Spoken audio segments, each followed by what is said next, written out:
네, 오늘 이미진의 케마토크는요, 김혜경 교수님을 모시고 수도권 부동산 시장 방향과 개발 정보에 대해서 2시간 동안 이야기 나누는 시간 갖도록 하겠습니다. 제 옆에 계신 김혜경 교수님 소개를 잠깐 해드릴게요. 김혜경 교수님은요, 그 닉네임 보통 김사부라고 불리신다고 하세요. 그리고 광운대 부설 아카데미 강의를 하고 계시고요. 평택 뉴타운 재개발 토지 강의도 하고 계시고, 그리고 매경 자산관리사 개론 교수님으로 역임하고 계시고요. 숙명현대 부동산 자산관리 최고위 교수님으로 지금 교육을 하고 계십니다. 한번 큰 박수로 인사하고 시작하도록 하겠습니다. 교수님. 안녕하세요. 반갑습니다. 여자인 줄 아셨대요, 교수님. 김혜경 예, 이름이 여자 이름이라 좀 오해를 많이 받습니다. 네, 저도 여자 교수님인 줄 알았는데, 여기 남자 교수님이라고 해서 깜짝 놀랐어요, 교수님. 예, 좋은 것도 있고 안 좋은 것도 있어요. 좋은 건 뭔데요, 교수님? 좋은 거는 그 의외로 여자이기 때문에 함부로 대하지 않는다. 여자 교수님인 줄 알고? 예. 그리고 안 좋은 건요? 안 좋은 거 실제 만났을 때 당황한다. 그러시구나. 보통 여자분들이 남자 이름 쓰는 부분은 많은데, 남자분들 여자 이름 쓰는 분은 많지가 않더라고요. 중성 이름만 쓰거나. 그래서 오늘 기억에 꼭 남으실 것 같습니다, 교수님. 예, 잘 기억해 주세요. 네. 교수님은요, 또 책도 출간하셔서, 또 2019, 2021, 그 부동산 미래에 대한 전망 서적을 출간하셔서 지금 예. 많은 분들이 도움이 되고 있는데요. 오늘, 수업 중에도 그 내용도 또 얘기해 주실 건가요? 예, 책에 대해서 이 개관을 좀 소개해 드리고요. 네. 그리고 나서 그걸 기준으로 해가지고서 오늘 그 부동산 시장과 개발 정보에 대한 얘기를 어떤 투자의 기준을 갖고 할 것인지 좀 어려울지 모르지만은 좀 자세히 말씀을 드리겠습니다. 그럼 오늘 교수님하고 이렇게 얘기하다 보면 그 콕콕 찍어서 우리 투자할 수 있는 노하우를 또 알려주시는 거예요? 예, 노하우는 알려드리는데 지역은 제가 비밀이에요, 조금 교수님? 해드리기가 조금 다소 부담이 됩니다. 지역은 교수님하고 친해야 알려주신다고 하네요. 제가 오늘 친해져가지고 저는 알 거예요. 예. 네, 교수님이 너무 재미있고 유명가 넘치신다고 하시네요. 다른 너무 감사합니다. 네. 예, 저는 조금 아직까지 방송을 타지 못하다 보니까 다소 좀 어렵습니다, 지금. 교수님 긴장하셨어요. 이런 네. 방송 처음이시라고 긴장 안 하도록 오늘 재밌게 진행해 보도록 하겠습니다. 예. 자, 강의 갖고 오신 자료 한번 보면서 시작하도록 할게요, 교수님. 예. 자, 오늘 해주실 내용이 수도권 부동산 시장 방향과 개발 정보라는 내용이신데요. 어떤 내용 얘기해 주실 거예요, 처음에요, 교수님? 예, 처음에는 그 책에 대해서 일단 소개를 개략적으로 해드리고, 네네. 예, 그리고 나서 뭐 저에 대해서 잘 모르시는 분이 많아가지고, 네. 지금까지 걸어온 한 14년 정도 강사 생활 동안에 제가 했던 모토나 아니면 목표 뭐 이런 것도 좀 언급하고요. 네. 그러고서 지금 코로나 위기 뭐 네. 이런 것들이 지금 왔다. 그런데 많이 부동산에 힘들죠. 투자해야 되냐, 하지 말아야 되느냐. 네. 이런 거에 대한 고민들이 많은 부분을 좀 풀어드리고, 네네. 그 속에서도 제가 이제 과거의 어떤 투자 트렌드하고 이제 2020년, 25년 되면은 이제 광역 체계로 모든 게 바뀌기 때문에 네. 여기에 따른 어떠한 숨어 있는 개발 요인들이 많이 있습니다. 이런 부분에 대해서 개발 요인이 어떤 효과로 인해 가지고 미래에 수익 가치가 있는지까지 네. 말씀을 드리겠습니다. 좋은 내용 많이 말씀해 주시는데요, 예, 교수님. 예. 네, 그러면 한번 교수님하고 내용 한번 보도록 하겠습니다. 네. 예, 저는 그 군 생활을 한 22년 정도 했고요. 군인 포스가 느껴지세요. 네, 진짜 예. 옆에서 보니까 더 포스가 느껴지시는 것 같아요. 잘못하면 혼날 것 같아요. 제가 이제 2008년도에 전역을 하고 나서 네. 앞에 소개해 준 대로 강원대부터 이제 숙명여대까지 불러주시면 가가지고 강의를 했고요. 네네. 네, 현재는 저희 지금 부동산 멘토스크라는 사무실에서 여러 가지 종합적인 강의를 지금 하고 있습니다. 대단하시네요. 네. 그 교수님이 김사부라는 닉네임으로 불리세요? 예, 그런데 아직까지 크게 통용이 안 되고, 저 같은 닉네임을 가진 분들이 여러 분이 있어요. 그래요, 교수님? 있다 보니까, 거기에서 가끔씩 이제 전화가 저가 아닌데 올 때도 있고, 또 어떨 때는 저도 또 이제 제 닉네임이 이렇게 인터넷상에 뜰 때, 네네. 제가 글을 많이 쓰는 편인데 그런 부분에 대해서 좀 착오를 일으키는 경우도 가끔 있습니다. 그러니까 김사부라는 닉네임 쓰시는 교수님들이 몇 분 계시다는 거죠. 예, 예. 뭐 이쪽 그 부동산 분야뿐만 아니라 다른 예, 쪽도. 예, 예. 그 유명하신 분 계시잖아요. 한석규 씨. 그 유명한 예. 김사부 중에 한 예, 분이신데.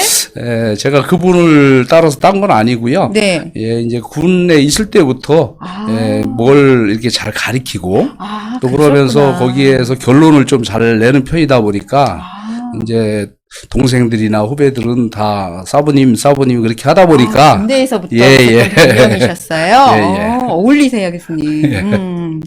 네. 그 책 쓰신 거 예. 설명을 잠깐 보여주신다고 했는데 요새 진짜 미래, 특히 부동산 미래에 대한 전망사전 같은 건 정말로 쓰기도 힘들고 많이 그러시는데 이거 언제 출간하신 거예요, 교수님? 2018년도 10월 달에 출간해서 네. 지금 현재 한 4,000부 정도 팔린 것 같아요. 와, 대단하시다. 그래서 이걸 통해서 나름대로 찾아가지고 저희 강의장에 오는 분도 꽤 많고 그러면서 이제 전반적인 이제 전체적인 종합 강의를 하다 보니까 이 내용이 기초가 돼가 저는 강의를 지금도 하고 내년까지 이걸 가지고 강의가 이루어질 것 같아요. 그럼 벌써 2018년도에 2021년 부동산의 미래까지 짐작을 하시고 예. 그리고 책을 쓰시고 강의를 하신다는 말씀이시잖아요. 예. 좀 알려주세요, 교수님. 저희 모르는 게 너무 많아요.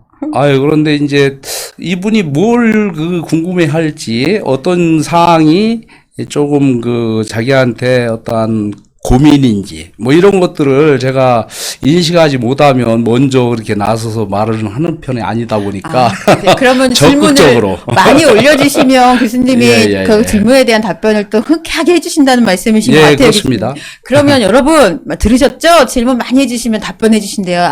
질문 안 하면 답변 못 하신다네요. 그러니까 채팅창에 올려주시면요, 제가 여러분 선생님들 대신해서 한번 질문 드려보도록 하겠습니다. 네. 자, 그러면 책 내용에 교수님, 다가올 3년, 2018년도에 19년, 20년, 21년까지 부동산 시장에 대해서 짐작해 주시고 미래를 먼저 점쳐 주셨잖아요. 그때 어떤 내용으로 그때 말씀해 주시고 또 어떤 내용으로 진행이 될까요? 부동산 시장. 총 한 4개 장으로 구성해서 책은 한 330쪽 정도 되는 분량인데 좀 어렵다고들 많은 분들이 얘기를 하는데 제목 이제 자체가 과거의 어떤 사례로서 이제 IMF나 금융위기 또 그 이전에 이제 미국의 서브프라임 모기지라든가 일본의 어떤 경제위기 이런 사항을 사례별로 제시를 해서 우리 경제는 현재 안전한가에 대해서 언급을 했고요. 네. 그걸 통해서 지금 수도권 시장이 앞으로 어떻게 될 것이다 개관을 하고 그러면서 그 중에서 이제 앞으로 이제 개발에 관련된 어떤 트렌드 거기에 맞춰서 이제 블루오션이 될 만한 요소들을 도출을 했습니다. 일장에서는. 네. 그럼 전반적인 경제 상황뿐만 아니라, 그러니까 뭐 부동산에 국한된 얘기가 아니네요. 전체적인 내용을 다 말씀을 해주시고 거기에 또 특히나 부동산 시장에 대해서 또 언급을 해주신 내용이라는 말씀이신 거죠? 교수님? 네.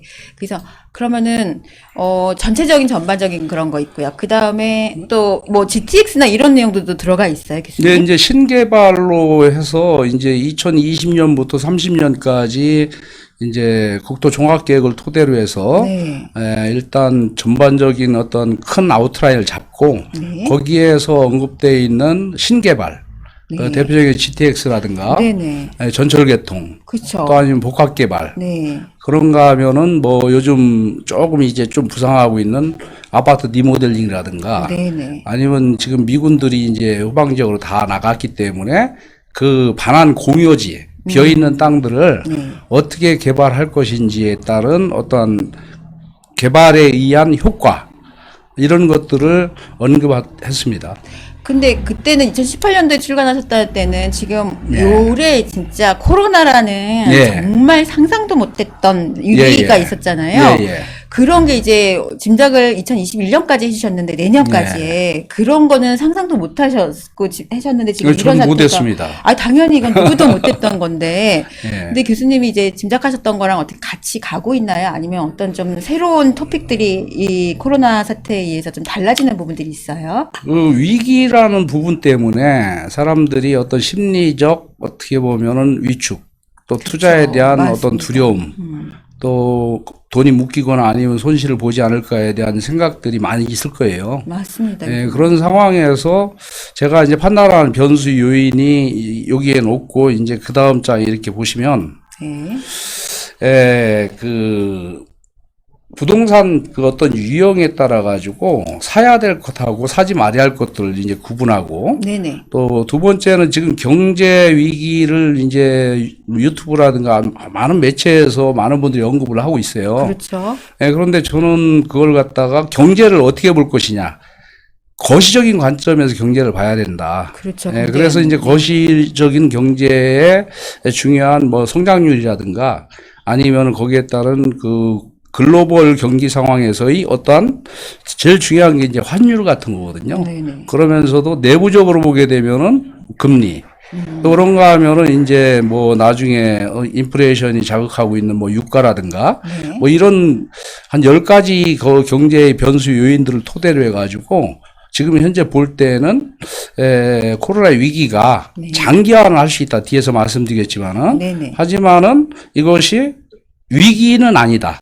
저는 이렇게 보는 그러니까 관점이에요. 위기가 기회가 될 수가 있다. 그렇죠. 그 위기가 말씀이신 기회다. 거죠. 예. 네. 그러니까 지금 현재도 조금 부동산 투자하시는 분들은 좀 발빠르게 움직이시는 것 같아요. 현장에서도 예, 보기에도. 지금 현재 이제 뒤에서 또 이제 언급을 하겠지만요. 중요한 것은 이제 서울이 한 5년 동안 상승을 했고요. 네. 예, 그러면서 이제 경기 남부권까지 풍선 효과가 나타나고, 맞습니다. 예, 그런 상태에서 인천까지도 지금 영향을 주고 있죠. 맞아요. 지금 그러면서도 인천이요. 지금 원정 투자하는 분들 입장에서는 지방의 분양권에 요즘 또 관심을 갖고 지금 투자하는 네, 측면이에요. 맞습니다. 엄청 미분양 완전 동났다고 하더라고요. 예. 예.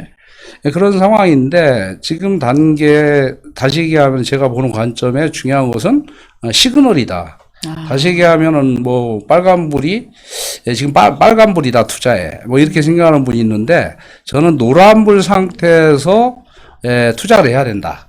파란불이 됐을 땐 이미 늦었죠. 가격이 올라서 그렇죠. 결국에는 더 주저할 수밖에 없는 그런 상황이 서울 같은 경우에 직면한 상태고 네네. 서울은 어느 정도 이제 급하게 이제 가격 상승이 나타나다 보니까 지금 단계에서는 조금 다소 한 뭐 15에서 20% 정도는 조금 조정을 받아야 되는 국면이다 이렇게 보는 관점이에요. 지금 안성동도도 지금 난리래요. 예, 지방 예, 아까 미분양 아파트 동났다, 예, 분양권 예. 전매가 되는 거 동났다 말씀하시는데 지금 안성이나 평택 쪽도 지금 예전에 예. 미분양으로 여러 그쵸. 좋은 조건으로 매매가 됐던 것들이 그걸 예. 봐봤던 분들이 지금 프리미엄이 엄청 붙어서 예. 매매가 되고 있더라고요. 그러니까 결국에는 마지막이 이제 결국에는 평택이나 안성인데요. 네.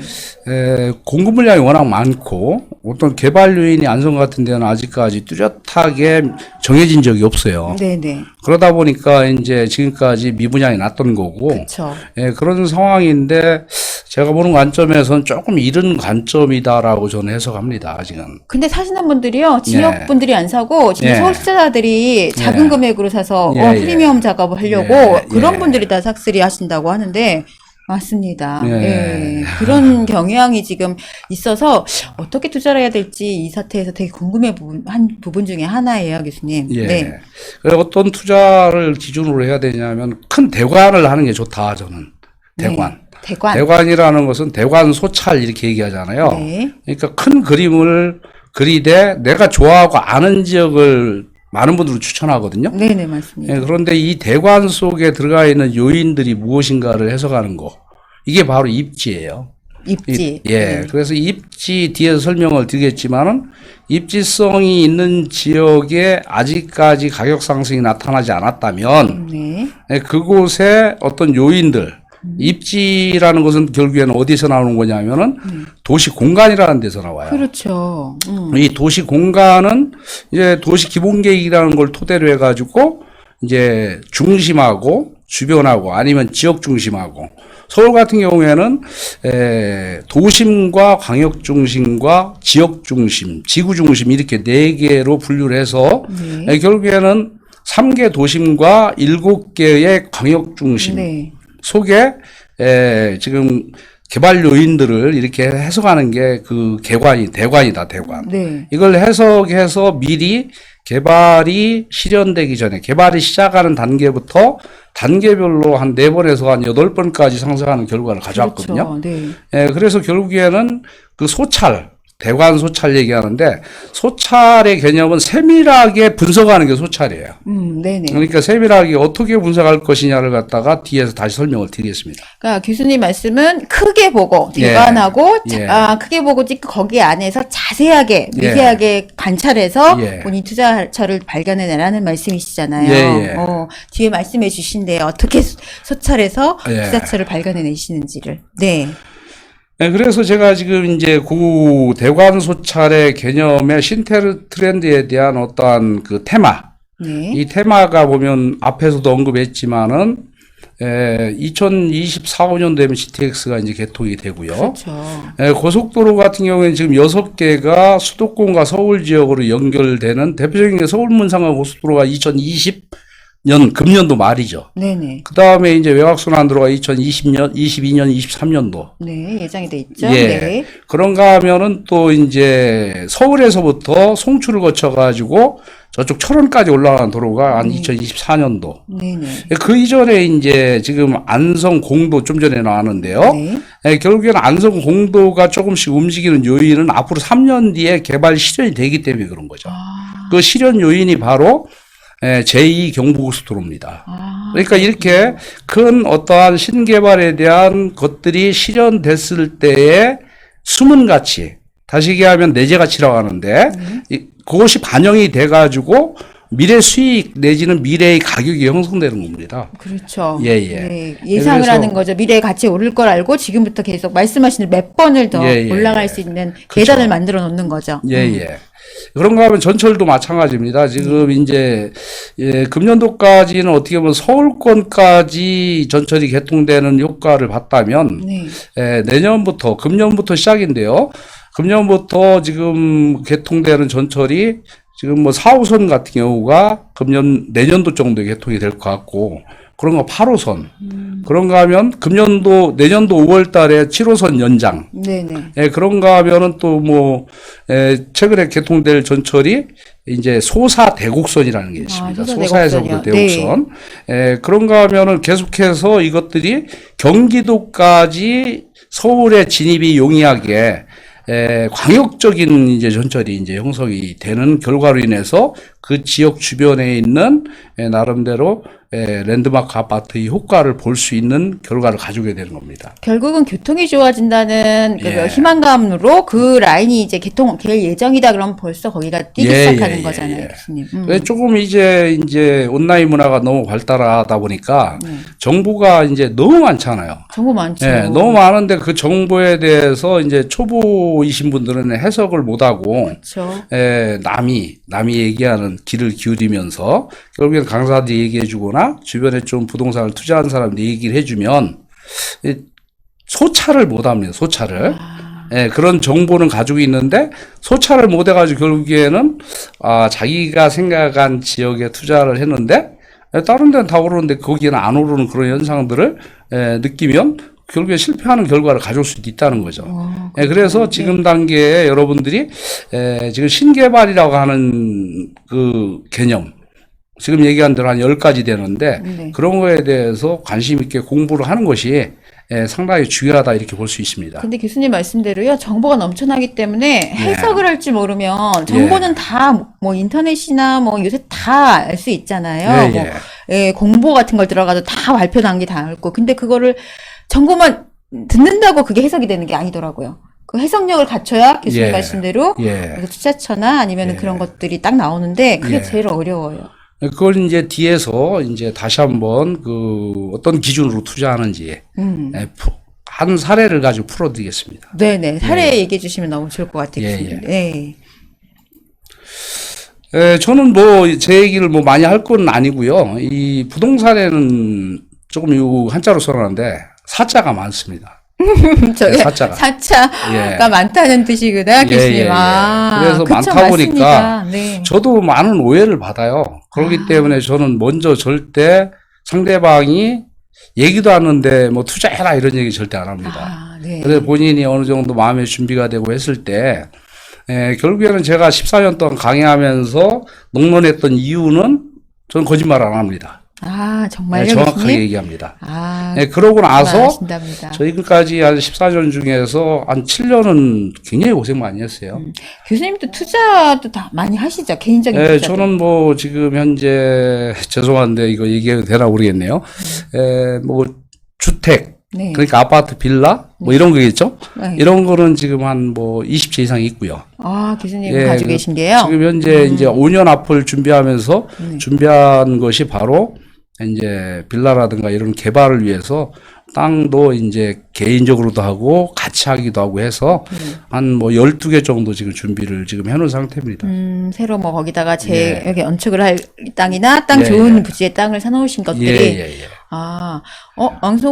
안성은 공도조님 2천만 원 가지고 투자하러 오셨대요. 아, 고객이요? 고객 얘기하시는 것 같아요. 부동산에 보통 오시면 뭐 얼마 갖고 와서 투자하신다고 오시는 분들 얘기하시는 것 같아요. 뭐 저는 지금 14년 동안에 이제 초기 단계는 좀 많이 실패를 해봤고, 그래서 어려움도 있었는데, 2014년에 제가 이제 시그널을 느끼면서 모델링을 이렇게 하게 된 게 바로 소액 투자예요. 아, 그럼 2014년부터 교수님이 개인적으로 소액 투자를 진행하면서 성공 케이스를 많이 만드신 거예요? 그렇죠. 그러니까 뭐 지금도 마찬가지입니다. 5천만 원 이상 되면 투자를 안 한다. 그럼 소액이라는 게 교수님 아까 저분도 2천만 원 들고 오셨다는데 어느 정도 금액을 소액이라고 보통 얘기하시나요? 요즘에는 2천은 조금 부담스러운 금액인데 한 3천 정도면은 같이 하면 충분히 투자할 수 있다. 이렇게 보는 거예요. 같이 몇 명이 모여서? 아, 그렇구나. 그래서 그런 어떤 규칙을 정해놓고 이렇게 하다 보니까 그러고 결국에는 매도 시점을 언제까지 할 것이냐를 잘 정해놓으면 그래도 뭐 그거에 대한 기다림에 대한 어떤 인내심이 필요하지만 결국에는 그런 수확을 지금 14년부터 지금까지 계속 1년에 한두 개씩 팔 수 있는 기회가 오더라고요. 그러면 이제 같이 하면 그렇고 나는 다 싫다. 나 혼자 해야겠다. 그러면 요새 같은 경우는 어느 정도 금액으로만 가능할까요? 뭐 서울 같은 데는 뭐 최소한 5, 7억은 있어야 되겠죠? 그렇죠. 서울은 그렇죠. 특히 주택 같은 경우, 아파트 같은 경우는 굉장히 많이 올랐습니다. 5억에서 7억 정도 있으셔야 한답니다. 선생님들. 어떻게 하면 좋아요? 경기 남부권 같은 경우에는 지금 아파트를 사신다면은 뭐 3억에서 5억 정도.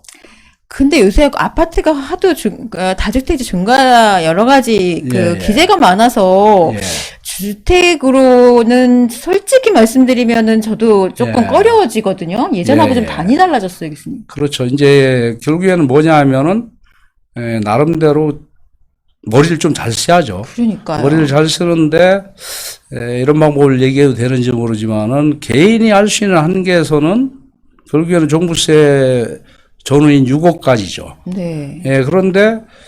그런데도 더 투자를 하고 싶어요. 그러면 어떻게 해야 되나요? 이렇게 물어봐요. 그때는 중요한 게 뭐다? 이제 결국엔 가족을 활용하는 거죠. 그래서 이제 명의를 분산시키는 방법.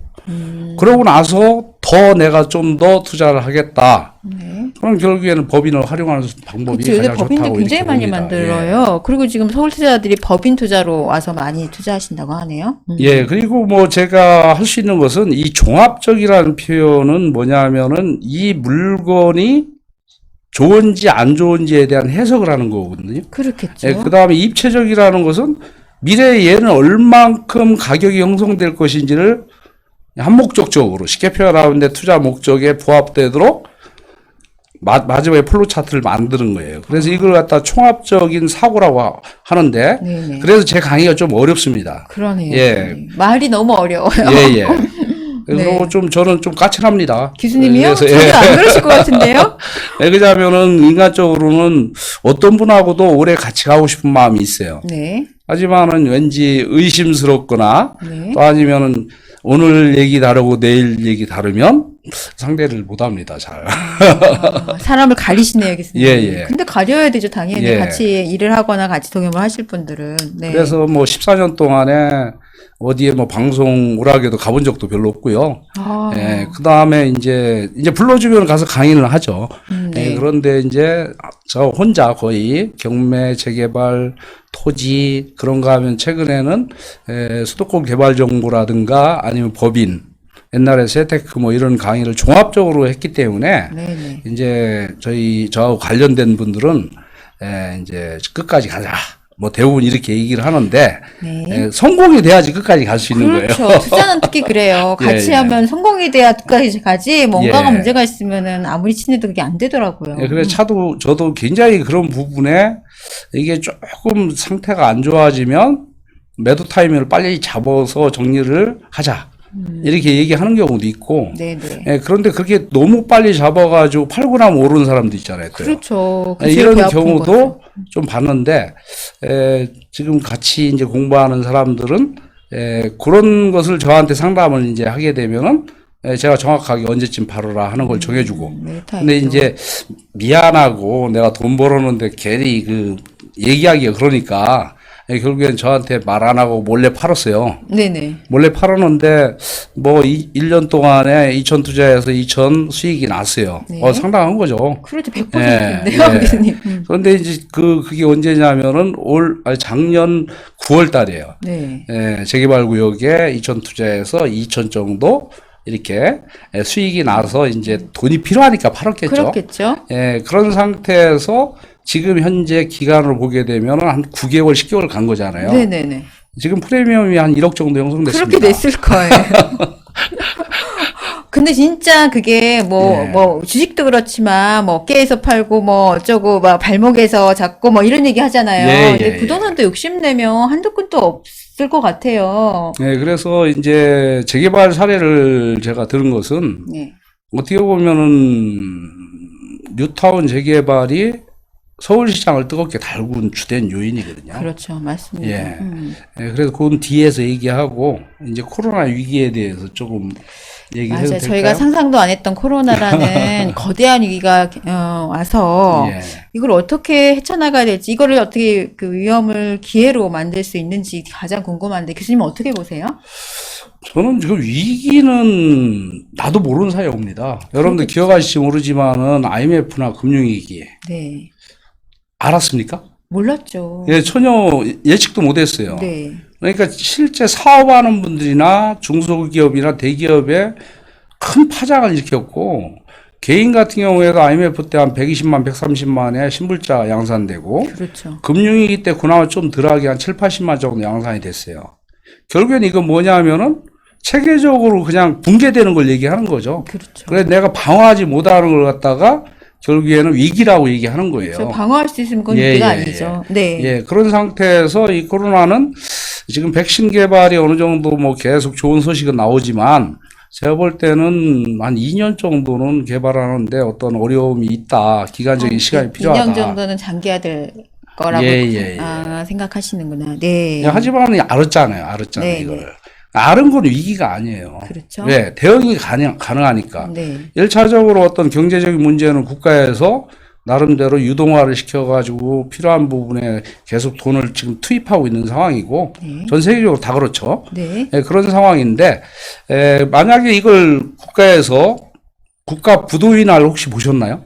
그 영화 말씀하시는 거죠? 김혜수 나오는. 네. 거기에 보면 그 IMF에 대해서도 위에서는 방어해보려고 국민들한테 알려주지 않고 그냥 방어해보려고 했죠. 결국엔 안 됐잖아요. 네, 맞아요. 그런 것들을 알았다면 투자도 안 했을 것이고 현금 확보하는데 주력을 했을 것이다. 그렇죠. 알았으면 그랬겠죠. 그래서 지금 현재 상황은 나름대로 위기지만 이게 장기화되지만 결국엔 누구한테 문제가 될까 하는 부분에 대해서 다음 장 이렇게 더 언급을 한번 해볼게요. 네네. 그 위기에는 크게 보면 7가지가 있습니다. 네. 그래서 우리가 아까 얘기한 감수 못하는 위기가 IMF 금융위기가 왔고 그런 비체계적인 위기라는 건 뭐냐 감수할 수 있는 위기예요. 네, 그런 거는 대출이 제한돼 가지고 돈을 해가지고 써야 되는데 못 쓰는 경우나 아니면 갑자기 해가지고 금융이 끝나고 났는데 금리가 3%, 4% 하던 게 7%, 8%까지 그렇게 올라가는 현상 때문에 방어하지 못하는 거. 네. 그러니까 알지만 내가 어떻게 돼요? 방어 못하는 걸 비체계라고 하고요. 그 다음에 이제 너무 이제 경기가 좋아질 때 보면 어떻게 돼요? 물가가 굉장히 상승하는 현상이 나타나거나 유가가 굉장히 높아질 때 어떻게 됩니까? 결국에는 물가가 상승할 수밖에 원자재 값이 비싸지니까. 그런데 사람들이 보는 관점에서 지금 2,000원 하던 게 갑자기 5,000원 한다. 그렇죠. 예, 그러면 그 물건 살라고 안 한단 말이죠. 안 하죠. 예전 가격 알고 예, 있으니까. 안 하니까 결국에는 거기에 이제 구매력이 저하되고 결국에는 생산과 소비가 이제 둔화되는 현상 때문에 생기는 그런 위기도 있습니다. 네. 그런가 하면 개인이 어떤 물건을 살 때 권리 해석을 잘못해가지고 굉장히 크나큰 위험에 닥칠 수도 있고 계약 과정 속에서의 알지 못한 계약의 어떤 하자. 그런가 하면은 돈이 뭐 조금, 너무 없어가지고 이자를 갚지 못하는 어떤 채무불이행 문제. 네. 그래서 사업상의 어떤 위기까지 볼 때 제가 볼 때는 지금 불황기다. 불황기인데 내년 상반기까지가 결국에는 그 다음에 더 위험이 올 건지 덜 올 건지에 대한 해석하는 부분이 좀 유보적으로 생각해도 된다. 지금 위기가 아니다. 저는 이렇게 보는 거예요. 네네. 그래서 이런 위기가 결국에는 부동산에 어떤 영향을 주느냐. 결국에는 부정적인 요인하고 긍정적인 요인들이 있어요. 긍정적인 요인도 있어요, 교수님? 예.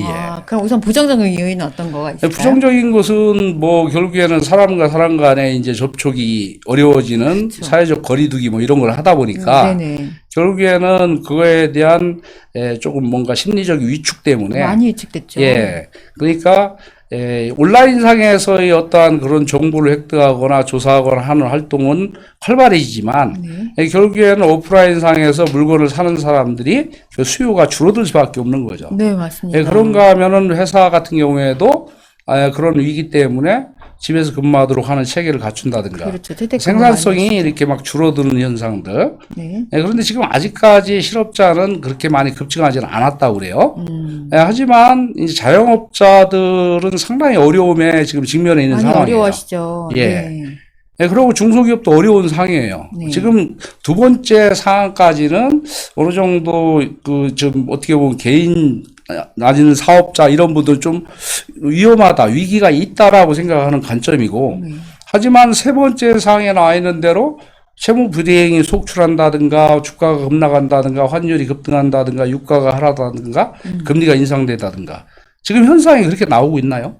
아직까지는 그렇진 않죠? 아니, 근데 아니, 전혀, 주가는 지금 현재 그래도 2,000선을 지금 거의 유지하고 있는 상황이죠. 있죠. 예. 환율도 한 1,200에서 조금 높아서 1,300 이하까지 유지하고 있고, 네. 유가는 지금 거의 바닥이거든요. 맞아요. 금리도 낮게. 금리도 지금 이제 계속 낮게 0.55 이하까지 지금 내리게 되는, 네. 그런 상황인데, 지금 세 번째 나와 있는 지금 언급한 5가지, 이런 사항들이 2008년 금융위기 때 모든 게 다 왔던 거예요. 맞아요. 그때는요. 그래서 이것이 위기지, 지금 상황은 개인적으로나 어떠한 접촉이 안 돼서 또 내지는 생산이 안 돼서 또 내지 수비가 둔화돼서 생기는 어떠한 거시적인 게 아니라 미시적으로 일시적으로 언젠가는 해결될 문제라고 봅니다. 지금 대기업들은 대출이 지금 활발히 되고 있으니까 코로나 대출로 지금 돈을 막 모아서 이제 하반기 때 투자할 것들을 지금 보고 있다고 하더라고요. 뭐 말씀하신 대로 이렇게 도산이 되는 업체들이나 이런 것들을 또 인수할 계획도 있고 여러 가지 계획들을 지금 말씀대로 위기를 극복하고 또 기회를 만들 준비를 지금 큰 기업들은 벌써 다 하고 있다고 그렇죠. 들었어요. 그러니까 어떻게 보면은 자기 방어 능력 결국에는 현금 비중을 많이 가지고 있거나 이렇다라고 하면은 지금 단계가 어떻게 보면 수요층이 안 붙기 때문에 나한테 즉 매도자 우위가 아니라 매수자 우위 시장으로 있을 때가 투자할 수 있는 환경은 훨씬 좋죠. 좋다 이렇게 보시면 됩니다. 맞아요. 그래서 그런 환경이 이제 기회라고 말씀을 하시는 거죠. 지금 기회가 될 수 있다. 네. 그렇죠. 근데 또 부정적인 요인으로는 또 규제 사항들을 해주셨는데 이거는 지금 코로나 접하기 전부터 지금 예를 들어 지금 전매 제한도 나왔고 그다음에 대출 규제도 나왔고 막 이런 것들 때문에 부동산을 좀 잡겠다고 너무 이렇게 묶어놓는 규제들이 많이 나왔던 것 같아요. 교수님. 그러니까 이제 최초 이제 2017년도 파리 대책이라는 게 나왔죠. 그렇죠, 나왔죠. 그다음에 2018년도에 뭐 12, 27 대책, 10, 27. 그다음에 2018년도에 9.13 대책이 나왔고요. 대책이 18번이 19번 거의 이제 20번 넘을 것 같아요. 그래서 그런 내용의 사항들이 최초에 이제 규제할 지역과 규제하지 않은 지역. 그래서 규제 지역을 뭐 투기 지역, 투기 과열지구, 그 다음에 조정 대상 지역 이렇게 네, 했죠. 네. 하다 보니까 이게 계속 가격 상승이 나타나니까 그걸 확대해 나간 결과가 이제 규제 지역이 확대되면서 그 규제 지역 내에서 이제 대출 문제를 이제 규제하기 시작했고. 그렇죠. 아예 못 사게 대출을 예, 딱 예. 막아버리는. 네. 예, 그러면서 또 이제 두 번째로 규제한 사항이 이 전매 제한이라는 걸 갖다 재건축에 이제 단단히 묶어버렸어요. 네, 맞습니다. 그러면서 그때 양도세 비과세를 받기 위해서는 거주 요건을 막 만들고. 네, 거주가 2년 또 추가됐죠. 예, 그러면서도 이제 재건축에서 규제했던 것이 풍선이 재개발로 가니까 네. 그 다음에 이제 규제한 것이 바로 재개발에 전매 제한이 또 이제 걸리기 시작하고 네.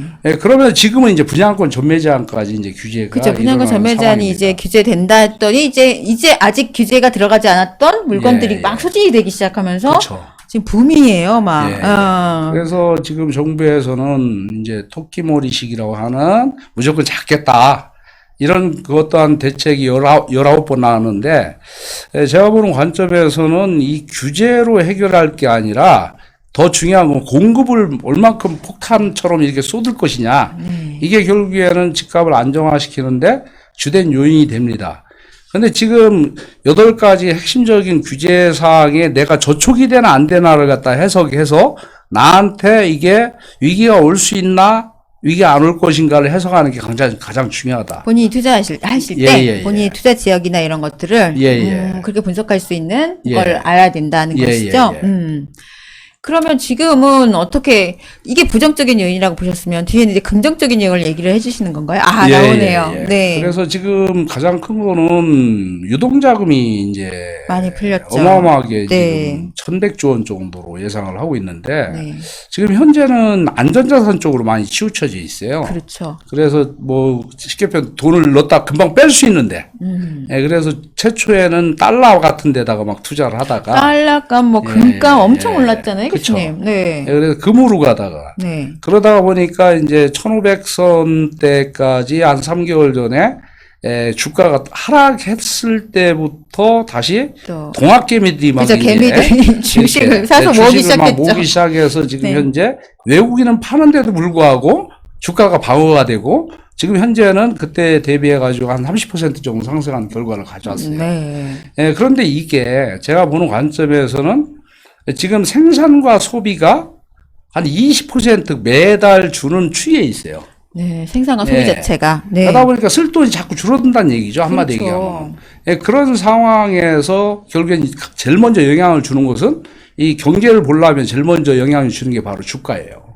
주식. 그러니까 네. 실물 경기에 비해서 주가가 6개월 정도 선행하는 거예요. 그러니까 주가가 먼저 선행을 예, 6개월 그쵸. 정도로 한다는 거죠, 교수님. 그럼 그걸 보면은 나중에 6개월 후에 실물 그쵸. 경제를 짐작할 수 있겠네요. 예. 그러면서 실물 경기가 6개월 뒤에 그러니까 앞에 1,500대를 생각하면 지금으로부터 이제 8월달, 9월달 정도. 네네. 이때 되면은 주가도 다시 한번 하락 국면으로 접어들 수밖에 없다 이렇게 보시면 그렇게 되죠. 예상을 하시는구나. 예. 네. 그런 상황에서 결국에는 수익이 안 되니까 어떻게 하겠어요? 빠져나오겠죠. 팔겠죠. 예. 빠져나온 유동자금이 작년도 11월까지는 부동산 쪽에 1,100조 원 중에 반 이상이 있었어요. 네네. 근데 그때 이후부터 해가지고서 지금 6월 달까지 한 7개월 동안 지금 다시 어디로? 주식으로 지금 전이가 갔죠. 된 거죠. 네, 그런 것들이 이제 올 한 하반기, 빠르면 8, 9월, 늦으면 이제 금년도 어떤 실적이 어느 정도 윤곽이 나오는 12월에서 1월 사이가 부동산 시장으로 돈이 유입되는 시점이라고 이렇게 해석할 수 있는 거죠. 실제로 주식에 빠져들어갔던 돈이 예, 다시 예. 부동산으로 넘어가는 시점이 빠르면 8, 9월이고 늦으면 예, 10월, 11월, 12월 예, 이때를 예, 예상하시네요. 네. 예. 네, 그런데 이제 그런 시그널 자체가 어떻게 오는 거냐면 네. 결국에는 공급이 부족한 게 그 시그널을 주는 거예요. 그렇죠. 예, 그래서 서울 같은 경우는 금년도까지는 한 3만 8천 가구 정도 아파트가 입주를 해요. 네. 예, 그런데 내년도 되면 2만 1천 가구. 2022년도 되면 13,000 가구. 점점 줄어들죠, 교수님. 수요는 한 5만 5천 가구가 기본적으로 필요해요, 지금. 그렇죠. 네. 그런데 이게 누적이 되는 거죠. 그러니까 금융위기 오고 나서도 공급을 7년 동안 2008년부터 14년까지 11만 가구밖에 공급을 못했어요. 네. 그러니까 1년에 평균 한 18,000가구 정도 공급을 했는데 그때 당시만 해도 대체해서 공급된 것이 도시형 생활주택이나 네, 맞아요. 아니면은 빌라 개발이 많이 이루어졌단 말이에요. 네네. 근데 지금 서울 지역의 땅값이 한 4년 기준으로 해가 2.5배 급등을 했거든요. 굉장히 많이 올랐습니다. 예. 뭐, 다 어디든 상관없이 다 예. 오른 것 같아요. 교수님. 이까지 갔어요. 네. 네, 그런데 이제 금년 말 되면 얼마까지 가느냐? 68에 70까지 갑니다. 70까지 넘을 것 같아요, 교수님. 예. 네, 이런 추세라면. 예. 그렇게 되면은 결국에 그게 매매를 하라는 시그널을 자꾸 주는 거죠. 그렇죠. 전세 가격이 오르면서 예. 매매 가격이 같이 올라가는 예. 그런 꼭 그 그래프를 그리잖아요. 예. 그런 상황에서 제가 볼 땐 내년도 공급 없고 내후년도 공급이 없기 때문에 늦어도 내년 상반기는 좀 이른 타이밍이고 하반기 정도 되면 서울 아파트 값은 다시 움직일 수밖에 없는 국면이다. 이렇게 해석해도 괜찮지 않을까. 지금도 뭐 금매 하는데 금매 다 소진되고 벌써 꿈틀거리기 그쵸. 시작했어요, 교수님. 지금 현재 금매가 이제 6월까지 한시적으로 그 양도세에 대한 혜택을 뭐, 줬잖아요. 예, 그런 거 줬죠. 네, 10년 그런 걸 가지고 주다 줬죠. 보니까 그 사이에 좀 가격이 저렴하게 내온 물건들이 지금 6월 말도 안 됐는데 지금 현재 지금 다 소진됐다. 없죠. 6월이 뭐예요? 예, 예, 한 예. 3월 뭐 2월 그때 뭐 예, 벌써 예. 끝나고 5월 정도 돼서 벌써 없더라고요. 그쵸. 예. 예, 그런 상황에서 또 한 가지의 긍정적 요인은 이 재개발 뉴타운이 사업 속도가 굉장히 늦어졌거든요. 네. 늦어졌는데 이제 선발주자라고 하는 1차 뉴타운하고 잘 알고 계시는 은평이라든가 뭐 저 기름 뉴타운 아니면 왕십 뉴타운 다 입주가 끝났죠. 네. 2차 뉴타운 13개, 3차 뉴타운 12개 이렇게 있는 뉴타운 중에서 후발주자라는 것이 지금 관리처분 단계까지 가서 프리미엄을 굉장히 많이 올려놨어요. 네. 근데 이제 그 주자들이 선발주자가 된 거고, 네. 이제 대기하고 있던, 다시 얘기하면 조합 설립도 안 됐다가 이제 막 조합 설립되고 사업시행인가 신청 준비를 하고 있는 이런 구역들이 다시 남은 수익가치의 프리미엄을 지금 계속 형성하고 있다. 근데 뉴타운, 그러니까 재개발 재건축이 현 정부에서는 굉장히 규제를 하잖아요. 예. 속도도 굉장히 늦게 하고. 예. 근데 이게 지금 계속 갈 것 같은데 예. 투자를 하고 바로 빠질 수 없는 상황이 될 수도 있잖아요, 교수님. 이제 아까도 말씀드린 것처럼 개인 같은 경우 투자 환경이 굉장히 극히 열악하다. 예, 열악합니다. 앞에서도 이제 여기서도 언급을 했지만은 세금 때문에 이런 얘기가 나오잖아요. 그렇죠. 예, 결국에는 추가과세 10, 20%를 하고 가격은 기본적으로 뉴타운 같은 경우는 일찍 산 사람들은 5, 7억 정도를 먹었어요. 그 그러면 정도 올랐겠죠. 5억 기준으로 봤을 때 얼마의 세금을 내느냐? 기본 42 플러스 두 채 이상 있으면 62%. 그러니까 반이 뭐예요? 반 그러면 이상 뭐 내는 3억 거죠. 이상을 3억 가까이를 갖다 뭘 내야 돼요? 세금을 내야 되니까 팔 수가 없는 상황이죠. 그렇죠. 예, 그렇다고 해가지고 그 매물이 나오느냐? 안 나온다는 거예요. 그럼에도 불구하고. 입주할 때의 가치가 일반 분양가 대비해서 지금 모든 뉴타운에 입주한 아파트가 2배가 올랐어요. 그렇죠. 네, 그런 것 때문에 이제 긍정적인 요인으로 볼 수가 있고, 지금 이제 주거용을 갖다 굉장히 규제하잖아요. 맞아요. 그러니까 두간대로 지금 이제 풍선이 나타나고 있는데, 연세 드시는 은퇴자분들이 좀 주의할 부분이 상업용 부동산은 저는 투자를 추천을 안 합니다, 저는 잘. 예를 들어서 뭐 상가 이런 거 말씀하시는 그러니까 건가요? 상가나 오피스텔이나 요즘 뭐 분양형 호텔이나 아니면 뭐 그 이외에 어떤 근린생활시설이나 뭐 이런 것들을 상당히 불안한 국면이다라고 보기 때문에 추천을 안 하는 측면이고, 네. 그래서 이것이 어떻게 되느냐 하면은 상가 쪽으로 이 연세 드신 분 입장에서는 임대 수익 이것 때문에 지금 이제 그렇죠. 투자하시죠. 관심을 갖죠. 예. 그런데 요번에 또 한 가지 규제가 뭡니까? 임대소득세를 금년부터 부과를 했다는 거예요. 세율세 부과 다 하죠. 그러면서 2천만 원 넘으면은 합산이 되는 과세를 하고 있어요. 네. 그래서 결국엔 저희 수강생 중에도 직장 다니면서 연봉이 한 3,500 크진 않아요. 네. 정도 있는 분이 집이 그 사람이 가진 건 한 20몇 채 돼요. 아, 투자를 하셨으니까. 네. 다 임대를 나셨겠네요. 예. 그래서 환산해 보니까 뭐 월세는 별로 없어요. 거의 다 전세인데. 네. 전세도 그렇게 되면은 그 전세 보증금에 대한 예, 또 예. 예, 간주 임대료 내야 되잖아요. 그렇죠. 그러니까 2.1%의 간주임대를 적용해 가지고 따져 보니까 얼마 내세요? 그것도 그 소득세, 임대소득세가 소득이 2,580만 원 정도 나왔거든요. 아, 실제로 받는 소득은 예. 월세 소득은 예. 근데 소득세가 그 소득세는 600 정도 되는데 오. 600에서 끝나는 게 아니라 내 기존의 소득. 그쵸. 네, 합산이죠. 3,500과 2,580을 합산하니까 한 6,100만 원 가까이 네, 그럼 누진으로 되니까 가져야죠. 이제 그쵸. 누진으로 되는데 15%대에서 24%로 가니까 실질적으로 한 1,000만 원 정도의 세금을 내야 되는 이런 국면으로 바뀐 본인 거예요. 소득이 없었으면 한 600만 원 정도만 되는데 예, 예, 이제 예. 본인 소득이 크진 않지만 더해짐으로써 예, 누진세가 1,000만 원 이상 돼서 예, 예. 실제로 2천 얼마가 월세를 받는데 반 이상 예, 예, 예. 소득 세금으로 나가네요. 그렇죠.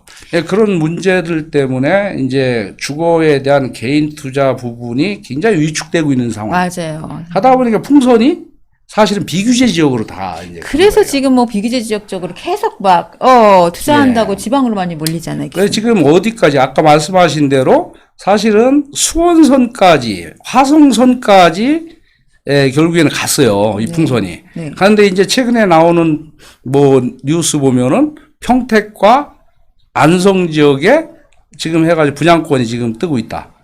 이런 뉴스가 나온다는 얘기. 엄청납니다, 그 동네. 예. 예. 근데 저는 아까도 다시 말씀드리지만 안성과 평택은 공급이 앞으로도 3, 4년 정도 계속 돼야 되기 때문에 네.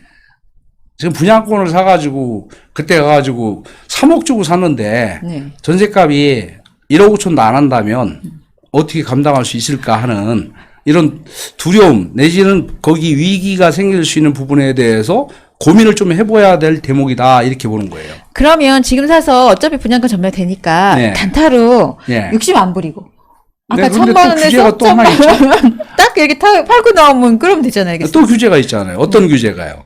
과거에는 1년 지나면 분양권 일반 과세였어요. 네, 일반 과세예요. 근데 지금 2018년도 4월 1일, 1월 1일 기준으로 해가지고 그것도 50%. 예, 50%, 2년 이내는 40%. 네. 그러고 2년이 지나야지 일반 과세 수준이 되다 보니까 보통 아파트가 젖어가지고 입주하는 데까지 30개월 보거든요. 그죠. 한 2년 그냥 열을 예, 예. 보죠. 그럼 결국에는 2년이 경과해서 입주할 무렵에 팔아야 되는 이런 문제가 생겨요. 아, 그 이제 예. 세금 때문에. 예, 예. 아, 그럼 뭐 한 50% 세금 낸다 그러고 버는 예, 예. 그런 마음이면 안 그건 모를까. 대단한 정보를 갖거나 네. 아니면 나름대로 그것만 쳐다보고 있어야 돼요. 욕심 많이 안 부리면 되는데요. 예, 예. 욕심을 많이 이제 계속 오르다 보니 욕심이 나죠. 예, 예. 그러다 보면 교수님 말씀대로 묶일 수가 있다는 거잖아요. 그렇죠. 예, 그래서 결국에는 이제 풍선 효과가 토지 시장으로 갈 것이다. 이렇게 보는 토지도 관점이에요. 지금 그래서 토지가 없어요, 교수님. 예, 예. 막 뭐 서울 수도권뿐만 아니라 예, 왜 뭐 역세권 뭐 개발 뭐 얘기만 나오는 데는 토지가 지금 예.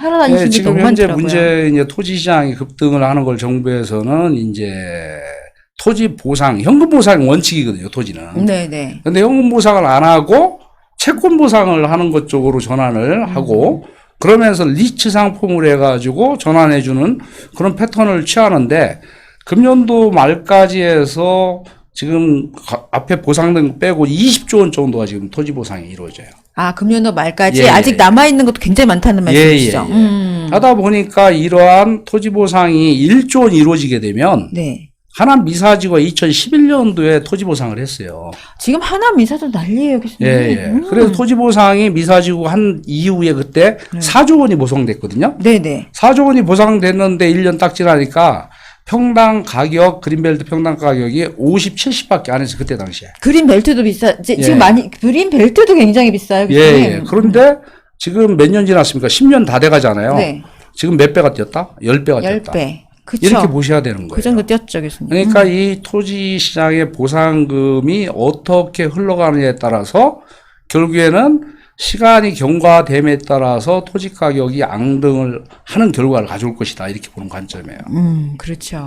예. 그러니까 결국은 그 토지 보상한 금액을 가지고 또 토지를 사게 되면서 금액이 계속 뛸 수밖에 없는 패턴이라 지금 채권이나 다른 예. 쪽으로 이치 상품 쪽으로 보상을 생각하고 예, 예, 있다는 예. 말씀이시죠? 예. 네. 자, 다음에는 이제 투자할 땐가 뭐 위기에 대한 얘기를 해주실 건데 지금 한 벌써 50분이 넘었어요, 교수님. 얘기하다 보니까 시간이 금방 갔어요. 금방 갔네요. 이 다음에 더 중요한 내용 해주실 것 같은데 한 10분만 쉬었다가 9시에 다시 교수님하고 지금 정말 투자할 땐가 아니면 어떤 걸 투자해야 되나 뭐 이런 것들에 대해서 포인트를 알려드리도록 하겠습니다. 어디 가지 마시고요. 차 한 잔 드시고 네 9시에 다시 뵙도록 하겠습니다. 예. 감사합니다. 아이고.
자, 지금 현재 30분 연장거래 함께하고 계시고요. 남은 시간은 2분. 30분 연장거래 별풍선 후원 500이고요. 연장거래 성사되면 9시 40분까지 여러분들과 함께하고요. 연장거래 성사되지 못하면 방송 9시까지 함께합니다. 자,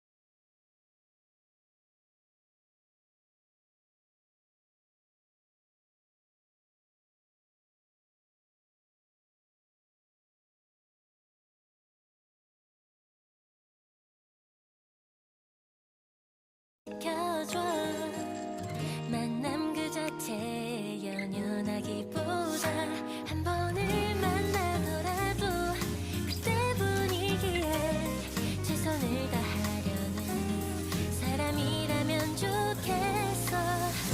나에겐 아픈 상처가 있는데 과거가 없는 사람은 부담스러워. 한 번쯤은 시간에 울었었던 눈이 부은 사람 품에 안겨서 뜨겁게 위로받고 싶어. 혼자임에 지쳤던 내 모든 걸 손이 부은 사람에게 맡긴 채 외로움을 잊을 수 있다면 겨울이라 날씨가 추웠을까. 발장 끼는 연인들의 모습에 나의 눈이 왜 시려울까. 한때 나도 저런 때 있었다며 새로운 사람이 그리운 걸까. 옛사람이 그리워진 걸까. 옛사람이 그리워진 걸까.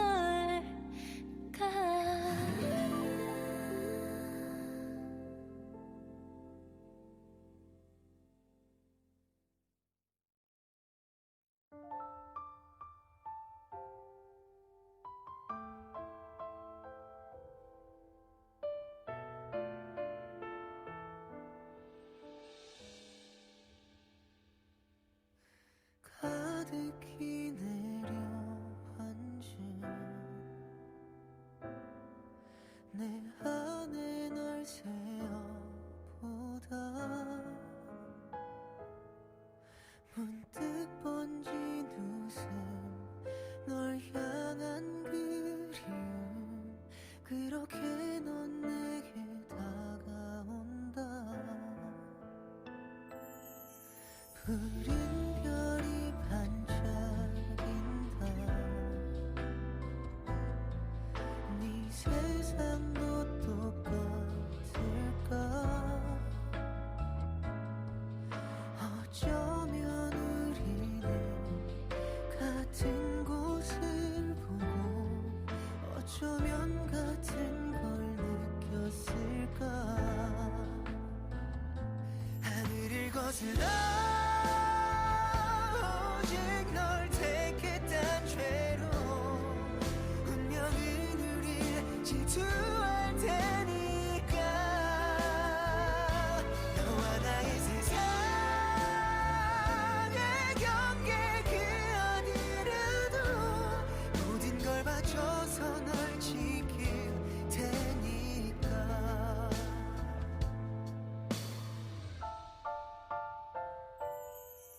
같은 시간 다른 곳에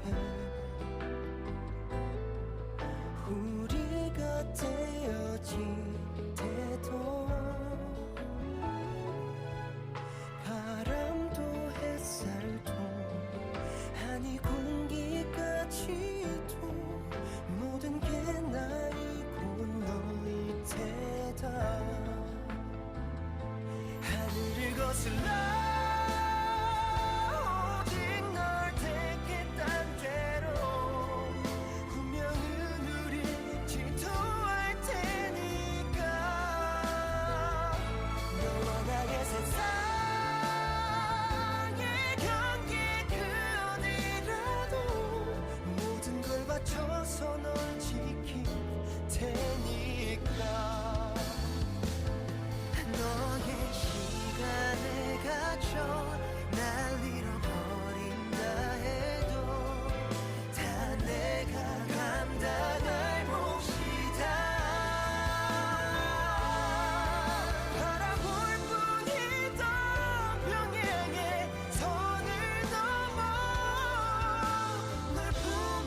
Well, what about you 요새 잘 지내냐 묻지마 네가 떠난 후로 내 세상은 태어나 So what about you 시간 좀 어떠냐 묻지마 네가 떠난 후로 내 시간은 다 멈춰 So no way 사라졌어 너의 감정을 다 받아주던 멍청이는 없어 Baby 더는 no way 사라졌어 너의 눈물을 다 담아주던 나는 이제 없어 그래 망했다는 소식은 잘 들었어 네 남친이 바람 폈던 것도 들었어 많이 들려서 어쩜 너 같은 새끼 골라서 잘 만났네 넌 참 그런 게 어울려 잘 지내냐고 묻지마 너도 들어서 다 알잖아 너의 호구일 때보다 당연히 내 삶은 멋져 잘 벌고 긴 일마다 멋지게 살아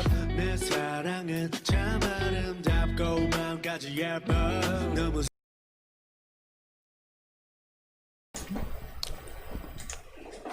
여러분들 자리에 와서 앉아주세요. 좀 쉬셨습니까?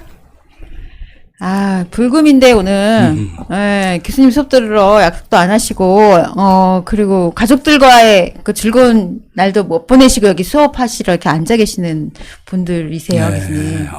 예. 대단하시죠? 아유, 참 감사하고요. 네. 좀 도움이 되셨는지 모르겠지만은, 이번 기회를 통해서 좀 마인드를 좀 다시 좀 잡는 기회가 됐으면 좋겠습니다. 네. 여러분들 잠깐만 안내 말씀드릴게요. 우리 요새 K마스터즈에서 그 포인트 드리는 거 하잖아요. 수업 들어가면. 보시면, 우리 K마스터즈 회원분들 많이 들어오셨는데, 포인트 출첵, 생방송 출석 체크 지금 진행하고 있으니까, 네. 여기, 저희 사이트 들어가시면 아시죠? 여기 생방송 출석 체크라고 있습니다. 가서 빨리 출석 체크 누르셔서요.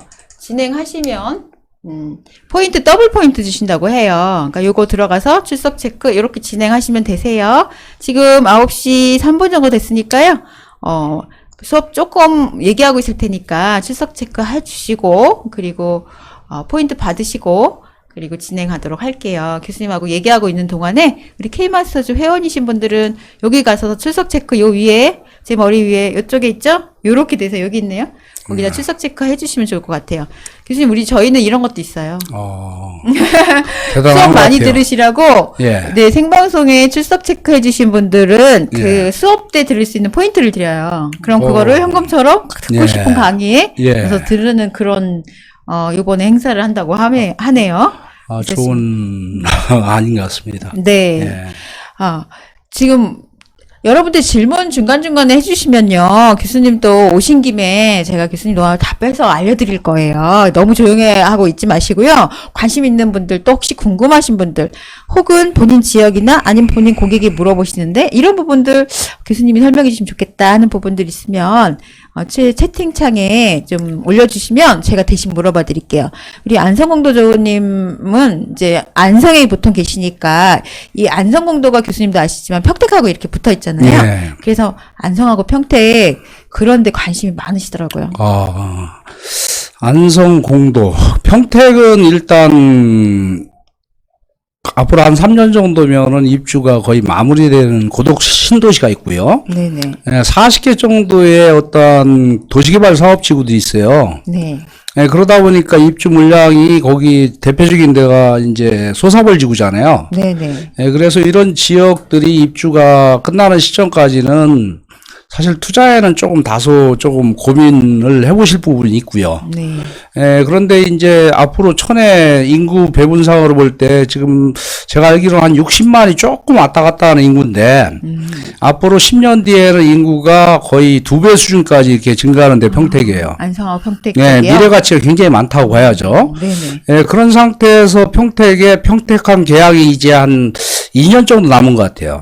네네. 그 계약이 됐을 때의 중국과의 무역 관계 속에서 굉장히 많은 어떠한 생산 유발 효과가 나타나고, 요번에 삼성에서도 한 18조 원 정도를 갖다가 신도시 내에 삼성전자 공장에 투자를 하는 걸로 이렇게 확정을 했고, 또 그러면서 이제 평택은 미군들이 지금 현재 주둔하기 때문에 네. 예, 그래서 이제 국제도시잖아요. 그렇죠. 하다 보니까 외국인 수요가 지금은 그렇게 많지 않지만 앞으로 10년 뒤에는 외국인하고 뭐 언어 능력이 되는 분이 굉장히 유익할 것 같다. 아, 부동산 예, 하시는 예. 분들도 예, 예. 그렇죠. 렌탈 시장이 또 있으니까. 예.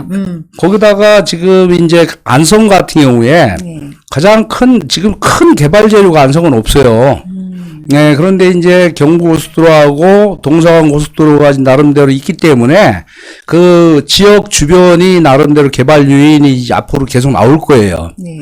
네, 그러면서도 이제 2023년도에 서안산 IC까지 서안암 IC에서부터 이제 경부, 제2경부 고속도로가 개통이 되잖아요. 네. 그로 인해서 토지 가격 상승의 시그널이 그보다는 좀 빨리 올 것 같다. 그러나 아파트 투자는 제가 볼 때는 좀 불안하다. 이렇게 답변을 드리겠습니다. 저도 평택 투자했거든요. 예. 투자했다 빠져나와서 또 투자했어요. 예, 예. 저도 빨리빨리 움직여서 좀, 예. 근데 좋은 것들이 있으면 관심들이 많아서 예. 송도 전망 궁금하시다는데 교수님? 아, 송도요? 네, 송도 잘하시죠? 송도는 신도시는 아니에요. 네, 다시 얘기하면은 이제 경제 자유구역의 최대 규모를 자랑하는 국제도시죠, 여기도. 그렇죠. 예, 그래서 이제 인천에 트라이앵글 축이 이제 송도와 청라와 이제 영종이라는 게 있죠. 네네. 그래서 먼저 개발을 2004년부터 시작을 했는데 지금 한 80% 정도가 이제 개발이 지금 된 상태예요. 그러면 외국 대학이 6개 정도 들어왔고요. 네. 그런 상태에서 지금 이제 그 서측 그 바닷가 쪽으로 아파트들이 지금 최근 입주를 하면서 한 6개월 동안 가격 상승이 상당히 많이 됐어요. 이번에 송도 인천 쪽 가격 상승 굉장히 많이 했잖아요. 예, 예. 그게 이제 시작이 송도였다. 네. 예, 그러면서도 앞으로 이제 인구가 지금 현재 한 3만의 외국인이 있지만 10년 뒤에는 거의 한 15만에서 20만 가까이 늘어날 수 있는데요. 네. 예, 그러면서 이제 다시 얘기하면은 렌탈 소유들이 굉장히 급증할 수 있고 그러면서도 여러분도 아시는지 모르겠지만은 UCF라고 혹시 아세요? UCF요? 예. 아, UCF가 뭐죠, 교수님? 예. UFC가 아니라 UCF인데 네. 그게 바로 유엔 산하 기관입니다. 유엔 산하 기관인데 그게 어떤 거냐면은 녹색 기후 기금이라고 이렇게 표현하는 것이 그 A몰이라는 그 빌딩에 네. 지금 들어와 있는 상태예요. 그래서 이제 이 동북아 지역에 탄소 배출량이 문제가 되는 나라들에 대해서 이제 뭘 내라? 그 돈을 내라. 그런 것들이 추진이 되면 송도 같은 경우에는 원래 컨셉은 금융 허브가 아니었어요. 네. 근데 이제 금융 허브로도 발전하면서 국제 대학이 여러 개 생기면서 그거가 연계된 연구개발과 또 병행이 될 수 있다. 그래서 뭐 과거에 이런 얘기도 나왔었잖아요. 송도에다가 외국인 전용병을 짓자. 네네. 예. 그런데 그게 이제 특혜라고 해서 지금 현재 추진이 안 되고 있는데 네. 이제 외국인들 수요가 더 급증을 하게 되면 외국인 전용병원이 꼭 필요한 곳이 송도라고 보여집니다. 네. 예, 이런 요인들로 인해서 앞으로도 앞으로 한 5년에서 7년 정도는 계속 개발 요인이 생기고 인구 유입이 많이 늘어날 것으로 보이는 데가 송도다. 여기까지만 말씀드리겠습니다. 그럼 추후에는 개발 예. 호재가 많기 때문에 투자로서도 괜찮단 말씀이죠. 이제 시작이다 이렇게 생각하시면 돼요. 지금까지 다시 얘기하면 작년도 9월 이전까지가 지리한 거의 한 10년 이상을 송도 아파트값이 안 올랐거든요. 맞아요. 이제 시작이다 이렇게 해석을 하시면 되겠습니다. 네, 교수님이 지금 질문해 주셔서 안성 평택하고 송도 얘기해 주셨어요. 예. 오늘 남은 것도 엄청 많아가지고 교수님 예, 예. 이러다 큰일 보면은 났네요. 오늘 집에 못 갈 것 같아서 예, 예. 지금 빨리빨리 예, 진행하겠습니다. 아까 얘기하던 그 부분 잠깐 예. 얘기하고 지나가도록 하겠습니다. 예. 네, 그럼 교재 한번 보고요, 교수님. 예, 네. 그래서 이제 지금이 투자할 때인가. 예, 뭐 사람마다 뭐 나름대로 대응할 능력이 있냐 없냐가 중요하다. 그렇죠. 예, 결국엔 내가 현금 비중이 어느 정도 많이 있고 예비로 확보할 자금이 있다면 투자해도 된다. 저는 이렇게 그렇죠. 보고요. 네. 그런데 뭘 판단해야 되냐면 내 자산이 지금이 매도할 시기인지 계속 가져갈 시기인지를 판단해야 됩니다. 매도 시점을 잘 잡아야 된다. 예, 예, 네. 예. 그래서 매도 시점이라는 것은 결국에는 제가 보는 것은 한 가지만 알려드리면 개발 실현이 완료된 데를 얘기하는 거예요. 다시 얘기하면 전철 개통이 이제 개통돼 가지고 한 1년 정도 지나면 그 효과가 떨어지거든요. 그러면 딱 그 보통의 사람들은요, 예, 교수님 전철 개통이 됐다 그럼 더 오를 줄 알고 갖고 있잖아요. 예, 예, 근데 예. 교수님 말씀에 의하면 거기 딱 매도 완료 시점을 그때로 봐라. 예, 그 예, 후에 예. 1년 정도만 되면 또 예, 효과가 예, 떨어지니까. 예. 아. 그러니까 새로운 지역, 다시 얘기하면 랜드마크가 자꾸 생기면 네. 사람들이 그쪽으로 가죠. 관심을 결국에는 기존에 있던 지역이 아니라 새로운 지역으로 옮기죠. 투자처로 옮겨가기 때문에 네. 그래서 이제 그런 부분을 판단하는데 제가 이제 말씀드릴 수 있는 거는 지금 이런 표를 제가 저한테 이제 공부하는 분들한테 나눠줍니다. 나눠주는데 이제 어떤 분의 이제 표를 이제 공개해서 좀 미안한데 제가 이 표를 보고서 이제 이분이 꼼꼼하게 이렇게 다 적었어요. 아, 이걸 공부하시는 분한테 나눠줘서 예, 예. 본인의 자산 관리를 한번 평가를 먼저 해봐라. 예, 예, 예. 이렇게 해서 이런 그 틀을 주시네요. 예, 예. 틀을 줘서 제가 이제 여기에 표시가 안 돼 있지만 지금 현재 가치가 얼마인지. 네. 예, 그래서 요게 앞으로 언제 팔아야 되는지. 그러니까 매도 시점을 잡을 수 있게 표를 만들어 예, 주시는 예. 거네요, 결국은. 그 다음에 지금 이제 미래에 언제 팔아야 되는지. 이걸 평가를 나름대로 했는데 이 5개 중에서 2개 빼고는 제가 다 팔아라. 아. 이렇게 결론을 낸 빨리 팔아야 될 겁니다. 거, 그리고 좀 기다려야 될 거를 예, 예. 체크를 해주시는군요. 그래서 이제 자산을 갖다가 어떻게 보면 통합을 할 땐 통합을 하고 네. 어떤 때는 분산을 해야 되는 포트폴리오를 짜기 위한 하나의 평가표다. 이렇게 보시면 됩니다. 아, 네. 이거 필요하시면은 요청하면 된다고. 예. 필요시 요청하면 드리겠습니다라고 써있네요. 네, 그래서 이제 여기 K-마스터즈를 통해서 네. 뭐 제 번호를 알려드릴 테니까 네. 이런 표가 필요하면 네. 요청을 하시면 그 샘플을 제시해드리고요. 네. 이거 그냥 뭐 사실은 제 수강생 아니면 안 해드려요. 아, 네네. 왜 그러냐? 결국에는 굉장히 중요한 투자의 기초 단계이에요. 그렇죠. 기초고 이걸 통해서 언제쯤 내가 돈이 들어왔을 때 어떻게 할지에 뒤에서 설명을 또 드릴게요. 다른 걸 또 어떻게 진행을 예, 할지. 예. 그런 상태에서 지금이 그럼 어떻게 투자해야 되느냐? 여러 가지 위험 요인도 있고요. 네. 또 그런가 하면 긍정적인 요인도 있어요. 네, 네. 그런데 제일 중요한 게 이 목적성이 제일 중요하다. 네, 목적성. 예. 투자하는데 그냥 돈이 된다고 하니까 소문에 따라서 거기가 막 움직이니까 쫓아가는 투자를 대부분 많은 사람들이 합니다. 보통 그렇게 하죠, 교수님. 예, 예. 근데 나 오르르 가서 또 남들 한다니까 또 하고. 그렇게 되면 결국에는 자산 배분이 제대로 안 돼서 결국에는 장시간 묶이거나 수익이 나지도 않는데 팔아야 되는 그런 상황이 생길 수도 있다. 그렇죠. 그렇기 때문에 이 목적성을 어떻게 설정하느냐. 첫 번째는 단기 수익형. 요거는 이제 개인이 좀 어려워요. 그러니까 목적을 단기, 뭐 장기 이렇게 나눠서 그쵸. 분산 투자를 하는 건가요? 교수님? 그래서 단기 수익형, 2년 뒤에 시세 차익형, 그 중에 자금이 어느 정도 더 잇따라가면 입주권 같은 것도 하나 정도 포함시키고요. 그렇죠. 그러면서 이제 내가 이제 부동산 노하우가 어느 정도 형성돼서 이건 수익이 좀 덜한 것 같아. 그래서 사실은 개발용이에요, 개발용. 그러면서 이제 임대사업자들이 혜택을 보는 주된 것이 결국에는 장기 임대사업자를 내는 거죠. 8년짜리가 많이 혜택이 하는 있죠. 이유가 결국에는 뭐냐면 미래까지도 계속 오를 것이다 이렇게 보는 관점이기 그런 때문에 건 하는 이제 거예요. 장기로 임대사업을 길게 가져가는 게 그렇게 유리하다. 해서 왜 그럼 유리하냐? 아시다시피 장독공제를 70%까지 받기 그럼요. 때문에 그렇습니다. 네. 1번이 그거고요. 지역 선택은 결국에는 개발 요인을 기준으로 해서 판단을 해라. 네. 투자 금액은 가급적이면은 쪼개라.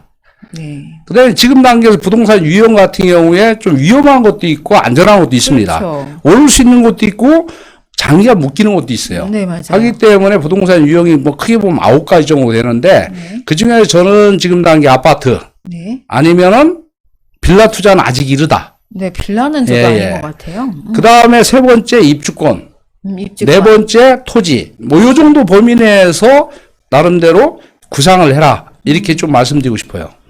예, 그러면서 그러면 어떻게 해야 돼? 돈이 없는데 난 투자를 해야 되는데 하는 막 마음이 앞서는 분들 되게 많아요. 네, 맞습니다. 예, 그런 분들은 병아리부터 사라. 병아리 예. 작은 거부터 예. 키울 수 사실은 있는 거. 경험을 일단 쌓는 게 중요하다는 그렇죠, 거예요. 맞습니다. 그래서 어렸을 때 학교 앞에 3월달 가면 병아리를 갖다 파니까 네. 가져왔는데 어땠어요? 못 키우고 다 많이 죽어버리잖아요. 막. 그렇죠. 그러니까 이 병아리 단계는 사실 어떻습니까? 실패할 확률이 굉장히 많아요. 그러려냐고 해야겠네요. 예. 그렇게 해서 작은 손실을 보면서 투자 경험을 쌓는 게 중요하다. 그렇죠. 경험이 가장 무서운 예, 거예요. 그 중에서 한두 마리는 뭐가 생깁니까? 닭을 되죠. 만들죠. 닭이 되죠. 그래서. 예, 닭을 만들어서 그 닭을 여러 마리를 키우다 보면, 그 다음 단계에 뭘 사야 돼요? 병아리, 닭, 그다음 예. 뭘 사죠, 교수님? 그 다음에 살 게 토끼입니다. 아, 예, 토끼는 번식력이 맞아. 되게 좋아요. 맞습니다. 예, 그래서 토끼를 사서 여러 마리를 늘렸다가 어떻게 돼요? 그 다음에 그걸 팔아서 그 다음에 뭘 산다? 강아지 사야 되나요, 교수님? 예, 그다음에 그때 뭐죠? 바로 지금 정확한 답을 했는데 오. 강아지를 사야 돼. 네. 그래서 개를 만들고. 그래서 그 다음 단계 이제 송아지 사야 돼, 다시 송아지. 얘기하면 소를 사는 거는 이 빌딩을 사는 거예요. 네. 근데 그 사이에 뭘 사야 되냐? 내가 큰 거기에 소비를 안 해도 지가 알아서 크는 거. 이게 그지? 바로 염소예요, 염소. 염소예요? 예, 염소. 오. 염소는 그냥 농장에다 풀어놓기만 하면 지가 알아서 풀어놓고 그냥 예, 커요? 크잖아요. 그래서 그런 염소가 또 의외로 수익이 잘 돼요. 그 다음에 이제 지금 얘기한 대로 돼지 사고. 그다음에 그래서 이제 송아지 사서 소까지. 사는 이게 자산의 포트폴리오의 롤링 투자의 기법입니다. 아, 빨리 예. 소를 사야겠네요. 소를 살 예. 수 있는 단계가 와야겠네요, 교수님. 그쵸. 네. 이렇게 투자를 해야지 자금이야 막 10억이 있다고 해가지고. 처음부터 송아지를 딱 사는 예, 거 그건 그렇게 아니다. 되면은 결국에는 선택을 잘못하면 결국엔 굉장히 힘들다. 맞아요. 뭐 예, 운이 예. 좋아 선택이 잘했다면 문제가 예, 없지만. 예. 네, 맞습니다. 예. 네, 오늘 아주 재밌게 딱 귀에 딱 들어오네요, 교수님. 아, 예. 병아리 얘기, 다행이네요. 롤링 투자. 예, 네, 예, 예. 여러분 병아리부터. 근데 뭐 다 우리 선생님들은 병아리 단계는 다 띄었을 거고요. 지금 한 염소 단계가 아닐까 하는데. 염소 정도 되면은 지금 뭐 다시 얘기하면은 신규 입주한 아파트 정도가 되는 거고요. 그렇죠. 그 정도는. 아니면은 입주권을 좀 비싸게 산 사람들이 염소 단계예요. 그렇죠. 예, 그런데 이게 뭐 한마디에서 염소를 키우는데 보통 짧아도 3년, 길면 6년이 걸려요. 네, 예, 그래서 그런 기간 안배를 잘해서 먼저 파는 사람은 절대 손해다. 제가요 2004년도에 아연 3구역이라는 일명 마레프라고 있어요. 아, 예, 마포 마포 레미안 레미안 프로죠. 프로죠. 이거 입주권을 가지고 있는데 2012년, 11년부터 계속 뭐 분쟁도 생기고 분양가도 바뀌고 또 자꾸 지연되는 그런 사례가 생겨서 이제 참지 못하고 2006년도 그게 한 6월 달에 입주했거든요. 네. 한 프리미엄 1억 먹고 그냥 빠졌어요. 아, 입주 전에요, 교수님? 그러니까 일반 분양 끝나기도 전에 그럼 좀 예. 이르게 하셨네요. 예. 그래서 한 1억 한 2, 3천 모은 것 같아요. 예, 그랬는데 그때 제가 이제 사실은 뭐 이 부동산에 대한 해안이 좀 부족했던 거죠. 2004년도였어요. 예. 벌써 한참 됐죠, 그럼. 예, 2014년도, 4년도가 아니라. 14년도? 예. 그러면 예, 6년 그래서 전쯤. 그때 큰 실수를 해봤는데 이 입주권은 중간에 파는 사람이 입주할 때 후회를 무척 많이 해요. 너무 많이 올라서. 예. 다시 그렇죠. 얘기하면은 그때 일반 분양을 6억대 했는데 네. 입주하니까 9억대더라고요. 꼭 되죠. 그런데 그게 지금 현재 16년 기준으로 4년 지났잖아요. 지금 10억 넘었을 건데요, 교수님? 지금 15억 합니다. 그렇죠. 그 정도 될 거예요. 오, 맞습니다. 예. 그래서 과거에는 2008년부터 14년까지는 금융위기로 인한 어떤 경기 침체가 한 7년 동안 진행이 되면서 입주도 별로 없는 상태지만 투자를 꺼려하는 시점에 어땠습니까? 굉장히 장기 동안 저평가되어 있는 아파트 시장이었어요. 네. 예, 그런데 이게 시그널 준 게 지금 말씀드린 대로 뉴타운의 마레프다. 이걸 잘 생각해 보시면 지금도 현재 뉴타운의 어느 지역의 새로운 아파트가 얼마가 될 것이냐가 해석이 된다면 네. 아주 쉽고 많은 수익을 얻을 수 있는 기회도 지금 남아 있다. 근데 교수님 말대로 예. 인내심이 어느 정도 있어야 된다. 그렇죠. 판단해서 그게 된다 하면 예, 교수님처럼 그냥 얼마 안에 딱 던지지 말고 예, 인내심을 예. 갖고 해야 되고. 근데 그만큼 인내심이 또 있다는 게 결국은 예. 부동산의 인내심은 자금력이더라고요. 그렇죠. 예, 아무리 내가 인내심이 있어도 돈이 필요하면 어쩔 수 없이 예. 팔 수밖에 없는 거라서 여러분 많이 토끼를 많이 키워가지고 예, 예, 자금력을 예. 파악한 다음에 강아지를 사고 그 다음 염소를 사야 한다고 합니다. 자금 없이 있다가는 그렇게 예. 그래서 예. 이제 중요한 부분이 실수를 할 수 있을 것 같아요. 이게 뭐냐. 지금 마레프가 결국에는 마포의 랜드마크가 된 거예요. 네, 그렇죠. 그러니까 그 이후에 2017, 18년도 마포가 불이 나버렸어요. 네, 마포 지금 여러분들 잘 알고 있는 한강변에 있는 마성용광 이런 얘기가 네. 그때부터 나오기 시작한 거예요.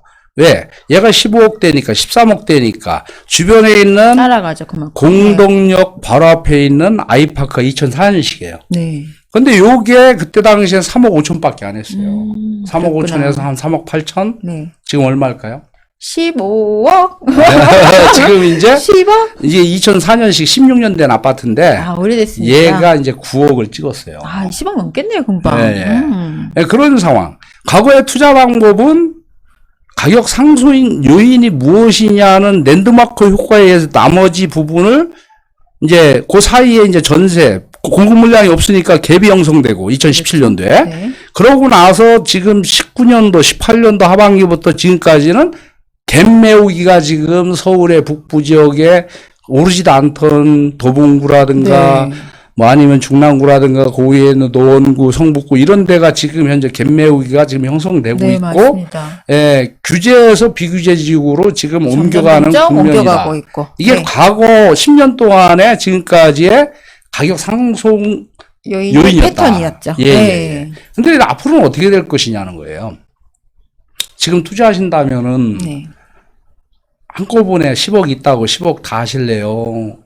아니면 그것을 뭐 몇억 단위로 쪼개가지고 투자하실래요? 아니, 이게 10억이 예를 들어 2배가 오를 수 있으면 한꺼번에 예. 투자하는 게 맞죠. 예, 예. 교수님 말대로. 예. 그럼 훨씬 더 신경도 덜 쓰고. 예. 근데 그게 분산을 하는 것이 위험 부담이 좀 적다 그러면 어느 예. 정도는 또 분산을 해야 되는 것도 맞고요. 이 그리고 부분을 이따 해서 간단하게 해석해 드리면 경기 호황기에 집중하세요.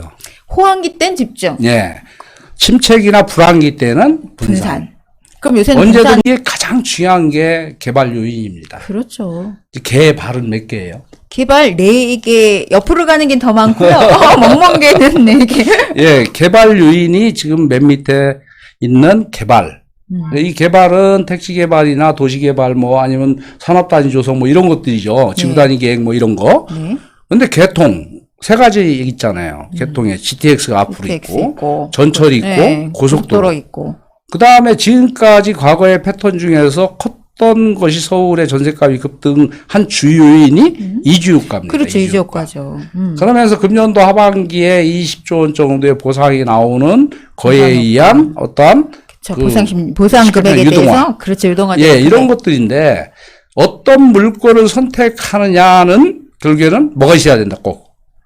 개발 요인이 있어야 있는 된다. 곳으로. 예. 네. 그래서 이제부터 여러분들은 그 많은 정보가 있지만 핵심 개발 정보 이런 그걸 알아야 것들을 되죠. 제대로 인식하는 것이 일단은 내가 투자하는데 실패하지 않는 것이고 더 나아가서 이걸 갖다 좀 디테일히 아까 소차라고 했잖아요. 네. 소차를 하신다면은 세세하게 또 분석해야 예, 되고. 예. 그렇게 한다면 여러분들 성공할 수 있다. 이렇게 볼 수 있는 겁니다. 교수님 얘기하셔서 제가 지금 투자하는데 지금 개발 요인이 뭐 있나 막 구성하고 있었어요. 예. 괜찮게 한 것 같아요. 아. 다행히. 예. 내가 투자한 게 있다면 거기에 개발 요인이 없다면 파세요, 그냥. 그렇죠. 매도 근데 시점을 빨리 잡아야죠. 1년, 2년, 3년, 5년, 10년 단위로 해가지고, 한 1, 2년 단위 계속 개발 요인이 있다면, 팔면 된다, 안 된다? 안 된다. 안 되고 조금 예. 인내심을 갖고 자금력을 갖고 기다려야 된다. 뒤에서 말씀드리겠지만은, 조그마한 개발 요인이 있다고 해가지고 그것만 쳐다보고 있으면 안 돼요. 그렇죠. 그건 또 매도 타임 예. 잘 잡아야 되죠. 뒤에 나오지만은 결국에는 개발 규모가 큰 거. 아, 크게. 큰 거. 다시 얘기하면 지금 3기 신도시가 5개, 뭐 7개 정도 되는데, 네. 좀 큰 게 이제 5개 정도 되잖아요. 그렇죠. 그래서 뭐 창릉이라든가 왕숙이라든가 네. 교산이라든가 아니면 뭐 대장이라든가 계양이라든가 이게 5개 정도 큰데 네. 얘가 이제 입주하기 전까지 그 개발 요인에 의해서 이 보상 때문에 주변 땅값이 얼마큼 올라갈 것이냐. 이 부분 앞에 얘기한 보상의 효과예요, 이게요. 네, 보상 효과. 그쵸. 예. 그러면서 이제 이런 그 요인에 의해서 이 물건을 선택할 때 뭐가 제일 중요하다겠습니까? 아까 제가 입지. 예, 입지보다 더 중요한 게 있어요. 개발 요인. 예, 개발 요인인데 그보다 더 먼저 구상해요. 구상하는 게 뭐냐면 네. 구상은 누가 하는 거냐면 네. 대통령이 하는 거예요. 아, 참모들 데리고. 그렇죠. 이 구상은 대통령이 이거를 갖다가 이렇게 할지 뭐 중국의 사람들이 유입하는 걸 막을지 말지에 대해서 얼마나 고민했겠어요. 네. 그잖아요.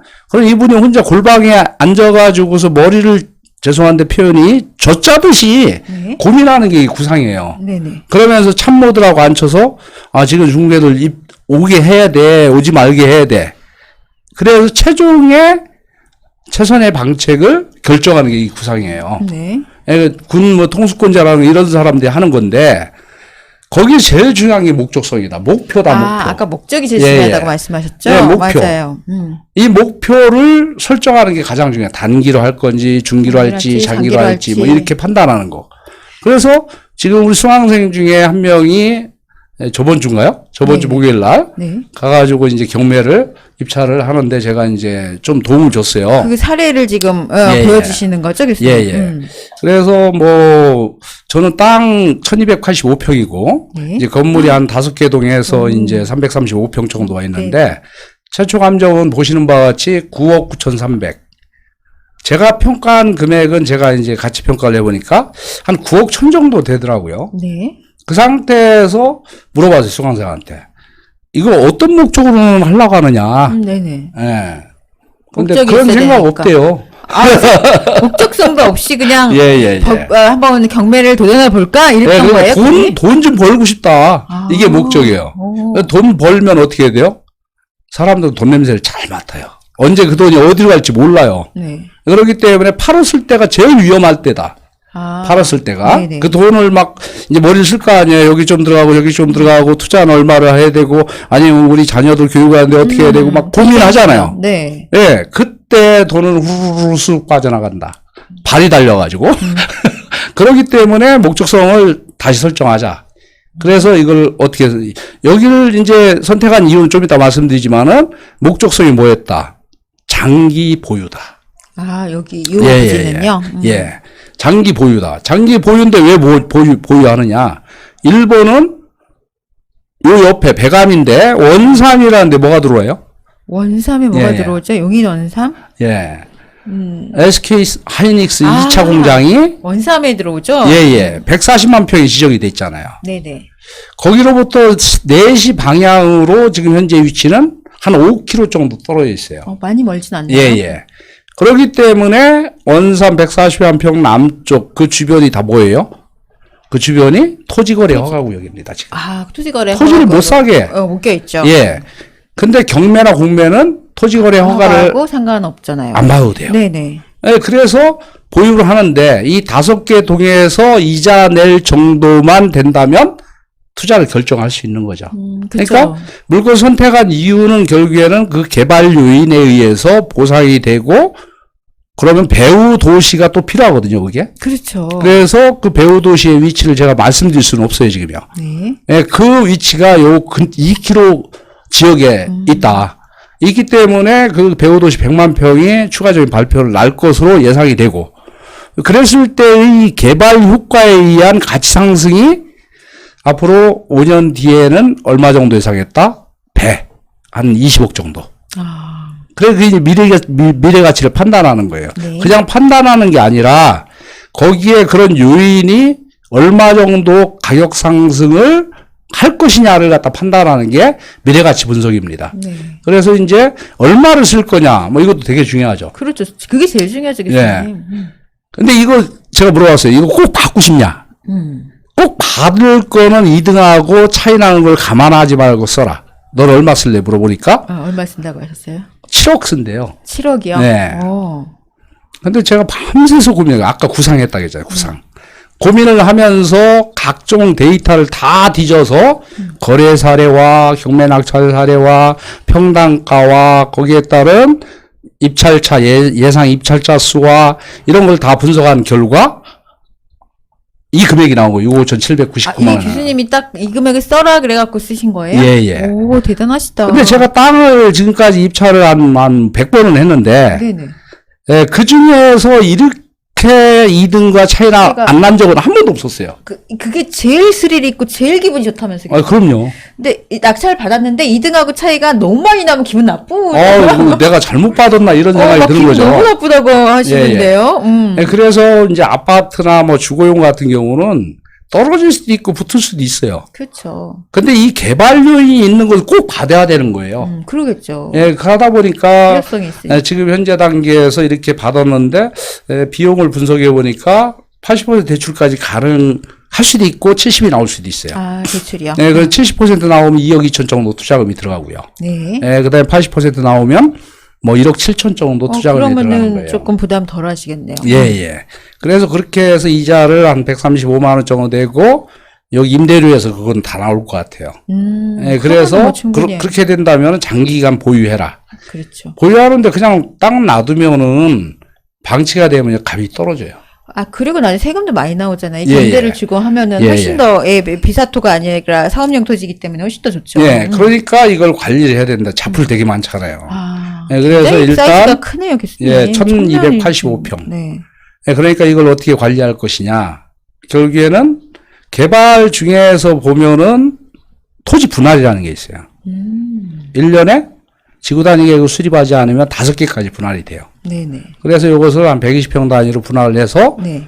대출금을 상환할 정도로 매도를 하고. 아, 조금씩은 매도를 할 수 있게. 예, 예. 아, 그렇게 플랜을 짜주셨네요. 예, 예. 그렇게 하고 나머지 지금 한 400평 정도에서 600평 정도를 팔게 대출금 상환이 돼요.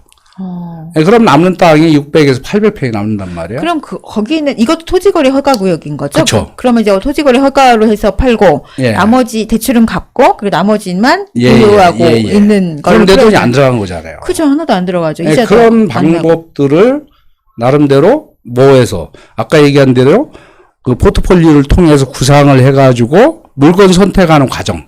이걸 뒤에서 좀 더 보여드릴게요, 제가요. 이제 또 한 가지는 많이 궁금해하실 거예요, 이 부분을. 법인 얘기 많이 나오죠 지금 예, 교수님. 예. 뭐 규제를 많이 한다. 맞아요. 최근 한 6개월에서 한 8개월 동안에 한 달에 법인이 한 2만 개 내가 설립이 됐어요. 굉장히 많이 설립됐습니다. 그러면서도 이제 어떤 문제, 편법적인 그 거래를 하는 거래하죠. 행위들이 많이 네. 나타났고요. 지금도 뭐 전수조사하고 있다 그런 입장이에요. 근데 여기 법인이 규제 받는 것 중에서 가장 큰 거는 뭐냐? 네. 자금 조달 계획서를 내라는 거예요. 네네. 그 개인도 지금 하고 있죠. 그렇죠. 3억 이상 되면 무조건 해야 되고 써야 비규제 지원 6억 이상 6억 되면 네. 무조건 네. 자금 조달 계획서를 제출해야 되는 게 결국에는 투자 수요층이 굉장히 감소하는 결과를 가져왔어요. 맞아요. 예. 지금 현재 경매는 20명 중에 한 1등 하는 사람이 다 법인입니다, 지금. 지금 법인 다 해서 경매도 법인으로 들어가요. 이유는 뭐냐? 대출이 잘 나오니까. 아, 법인 대출이 예, 예, 함께 예. 했으니까. 네. 예. 그런 상태에서도 뭐 공투법인도 많이 지금 생기고 있는 네. 추세고. 왜 개인으로 해서 투자할 수 있는 곳은 있지만 각종 뭐 규제들이 많기 때문에 투자해서 내가 원할 때 돈을 뺄 수 없는 그런 상황이 되거든요. 그렇죠. 그런데 문제는 내가 이제 법인을 설립을 해야 되냐 말해야 되냐는 고민들 많이 할 거예요. 많이 하죠. 그게 제일 가장 첫 번째 문제예요. 예, 법인을 모르니까. 하면 장단점 예. 부분. 예, 모르니까 고민을 하는 거죠. 네. 근데 일단은 자금력이 최소한 2억, 3억 정도를 가지고 있다면 네. 제가 볼 때는 물건을 뭐 단순하게 그 한 물건을 딱 사가지고 그거 오를 때까지 막 그것만 쳐다보고 있으면 굉장히 힘들어요. 힘들죠. 그러니까 투자를 초기 단계 했다면 경험을 했다면 법인이라는 걸 공부를 해서 뭘 해야 된다? 법인 설립을 해보는 것도 하나의 그것도 돈을 순환시키는데 굉장히 유리하다. 아, 그러니까 제일 중요한 건 자금 조달 능력이 있어야 된다. 그렇죠. 자금 조달 능력이 있어야 법인을 설립할 수 예, 있는 예, 조건이 예. 되는 거죠. 결국은. 예. 그래서 결국에는 자금 조달 능력이 없으면 계속 비용이 발생하는 게 법인이에요. 그렇죠. 각종 비용이. 비용 많이 발생하죠. 예. 그 다음에 이제 회계 처리에 대해서도 세무사한테 무조건 맡겨놓는다고 해서 잘하는 건 아닙니다. 세무사 조언을 받아서 아니면 회계 처리하는 방법에 꼭 주의할 것들. 법인 대표가 갑자기 해가지고서 법인에서 막 돈이 좀 많다고 돈 빼서 쓰다가, 돈 빼쓰다가. 막 걸리는 거 네. 막 있어요. 지금 횡령이네 배임이네 하는 문제가 저기 생기는 거예요. 네. 그런가 하면 또 어떻게 해야 돼요? 매출이 꼭 나와야 되는 거예요, 법인은. 그렇죠. 그래야지 순환이 되고 네. 비용 처리 면에서 굉장히 유리하다. 예, 그렇기 때문에 법인의 강점, 절세 효과라든가 비용 처리 면이라든가 개인은 뭐 3건 이상 하게 되면은 여러 가지 측면에서 규제를 많이 받습니다. 네네. 하지만 다수거래해도 큰 문제가 안 돼요. 네. 뭐 종부세 부분에 개인은 뭐 2가구, 3가구에 대해서 추가적인 과세를 굉장히 높여서 내년부터는 200에 300%를 부과한다는 거예요. 네. 근데 이 법인은 한 개로 본다. 그렇죠. 한 개로. 여러 물건이 있어도 한 개로 본다. 어떤 분이 종부세도 안 낸다, 법인은. 이렇게 얘기하는데 네. 종부세 냅니다. 네. 예, 그런 상황이고, 이제 자산 증식을 통해서 이걸 갖다 비용 처리를 어떻게 하느냐. 결국에는 급여로 지급을 할 수가 있고, 네. 두 번째는 배당으로도 할 수 있고. 그렇죠. 그런데 그것도 다 하고 났는데 돈이 남아? 네. 그걸 유보를 시켜도 됩니다. 아, 그렇기 때문에 은퇴한 사람들이나 회사 직장을 다닌다면은 법인 하는 거는 안 됩니다. 제가 하지 말라고 그래요. 아, 직장 다니시는 분은 예, 법인하는 예. 게 별로 안 좋고, 은퇴하신 예. 분들한테는. 겸직에 대한 문제가 생기기 때문에 아, 네네. 법인 대표는 무조건 못 하고요. 네. 이제 공동투자 법인 같은 데 들어와서 같이 참여해서 활동하는 분들이 있는데 그것도 회사에서 알게 되면 조금 부담스러운 그런 문제가 생겨요. 그래서 회사 다니는 분들은 좀 고민을 해봐야 되고, 예, 가족이 한다면 괜찮아요. 하지만은 이런 장점들을 활용한다면 여러분들이 얼마든지 할 수 있다. 그래서 지금까지 법인에 관련된 세미나를 한 7번 정도 했는데, 지금 현재 활동하는 그런 법인들이 굉장히 유익한 것을 많이 느끼고 있어요. 그래서 7월 달에 한 번 더 하겠습니다. 아, 네네, 교수님. 예, 예. 네. 그 다음 또 말씀해 주세요. 예, 예. 주의사항에 아유. 대해서. 예, 제가 볼 때 지금 뭐 부동산 투자에 조금 조심할 시기는 맞아요. 근데 부동산 투자의 어떤 원칙이나 기준을 제대로 모른다면 일단 어떻게 한다? 공부해야 된다. 공부해야죠. 예. 먼저 투자하지 마라. 저는 그렇게 얘기해요. 네. 그러고 공부하는 선생한테 어떻게 해요? 조언을 받는 게 좋아요. 그렇죠. 그거 돈 드는 거 전문가 아니거든요. 네, 받아야죠. 예, 그렇게 조언을 받으면서 주변 사람들이 물건을 팔기 위해서 오면은 쏠깃한 정보를 준다고 해서 귀가 얇아지면 안 됩니다. 전문가가 아닌 부동산, 주변 예, 예, 사람들의 예. 부동산 정보에는 귀를 막아야 된다. 예, 예. 맞습니다, 그거. 그러면서 또 어떻게 해야 돼요? 욕심 부리면 안 돼요. 많은 물건을 확보하려고 막 이렇게 막 이 부동산 저 부동산 다니면서 뭐 앞으로 돈이 얼마큼 어떻게 들어갈지도 모르면서 네. 그냥 과도하게 사는 분들이 있거든요. 있어요. 예, 예. 근데 지금은 그래도 그거에 대해서 현금 보유가 되고 위기가 안 왔기 때문에 문제가 안 되는데 그런 부분에서 만약에 뭐 어떤 개인의 뭐 현금에 문제가 생긴다 그러면 그때는 굉장히 힘들어진다. 힘들죠. 예. 그렇기 때문에 구상을 통해서 자산 포트폴리오를 꼭 짜라. 그러고 나서 큰 돈을 벌 수 있다는 말에 믿지 마라, 그거는. 부동산에 큰 돈을 벌 수 있는 것은 시간과의 싸움이에요. 그렇죠. 부동산 특히 더 그렇죠. 예. 그리고 물건 선택은 어떻게 해야 된다? 분석이 안 되면 그냥 그쵸. 그냥 묻지마로 투자는 안 예, 됩니다. 예, 예. 그러니까 누가 한다고 하니까 막 쫓아가는 거죠. 투자. 따라하죠. 절대 하시면 안 됩니다. 네. 아이고, 왜 이래. 네. 네. 예, 지금 시간이 너무 많이 흘러가지고, 한 뭐 앞으로 20분 정도면 끝내야 되는 상황인데, 네네. 중요한 포인트만 네, 흠뻑 집어서 얘기해 주시면 좋을 것 같아요. 중요한 거는 이걸 다 설명하려면 몇 시간 걸려요. 네. 아까 구상, 이꼬르 성공이라고 했어요. 네네. 여기에서 목적성은 다 얘기했습니다. 네, 목적성 중요하다고 하셨어요. 예, 거기다 타이밍과 시그널. 네. 인데 이것을 살 거냐, 팔 거냐 하는 부분에 그게 시그널과 타이밍이 중요한데, 네. 내가 이게 같이 수익 실현을 했다, 안 했다. 또 아니면은 이 물건이 진짜 싸냐, 비싸냐. 이런 걸 평가하는 기준을 배워야 돼요.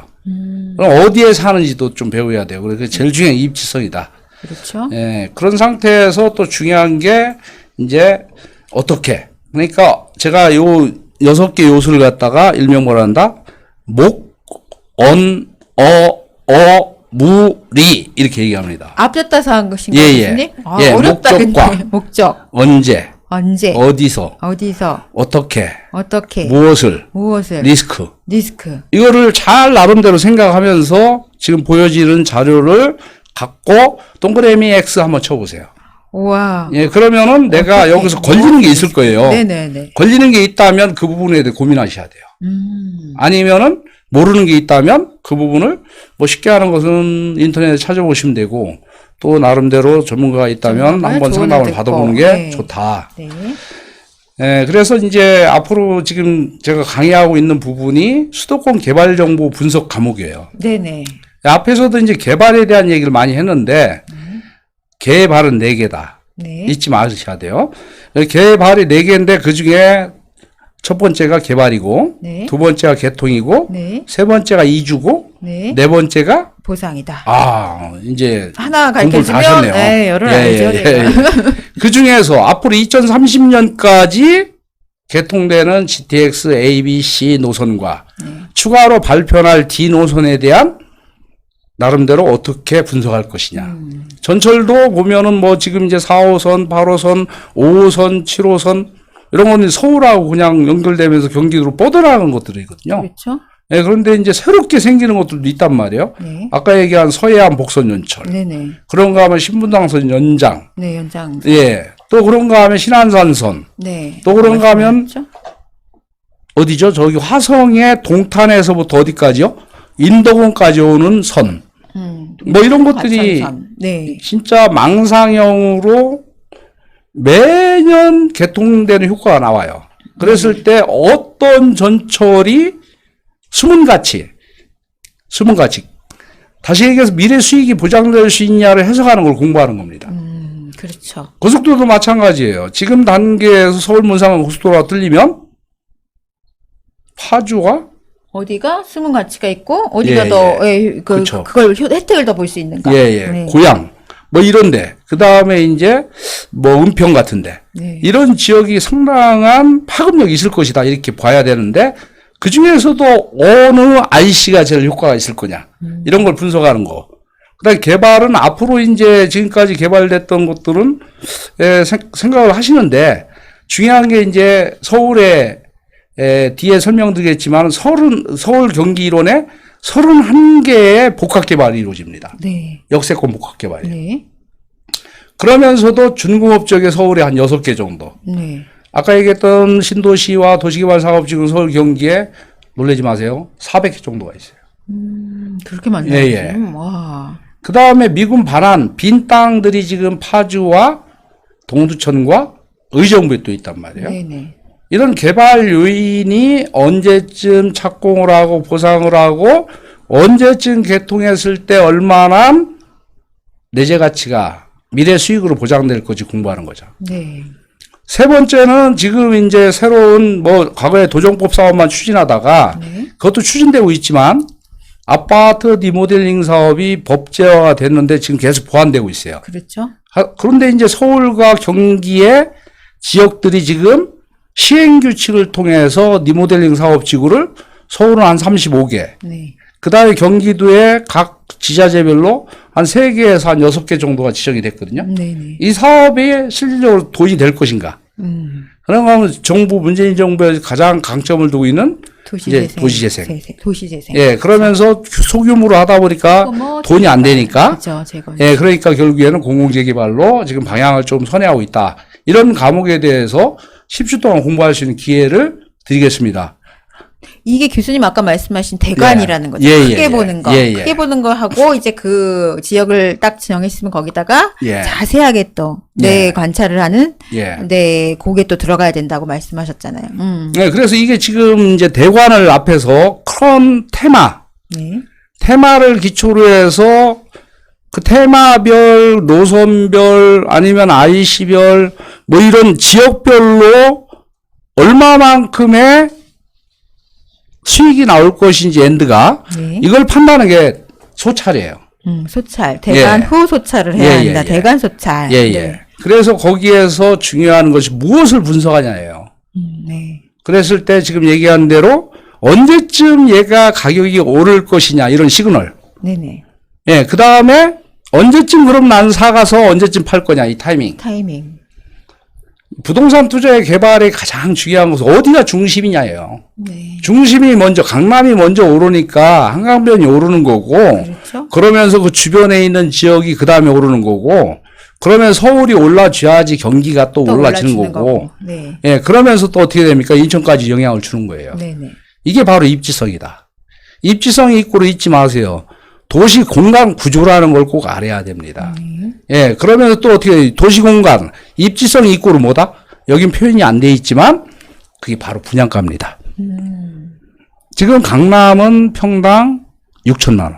6천만 원 이제 넘어갈 네, 것 예, 같아요. 예. 네. 그 다음에 도심, 서울역과 이제 시청 주변은 아파트가 많지 않지만 거기는 4천에서 5천만 원.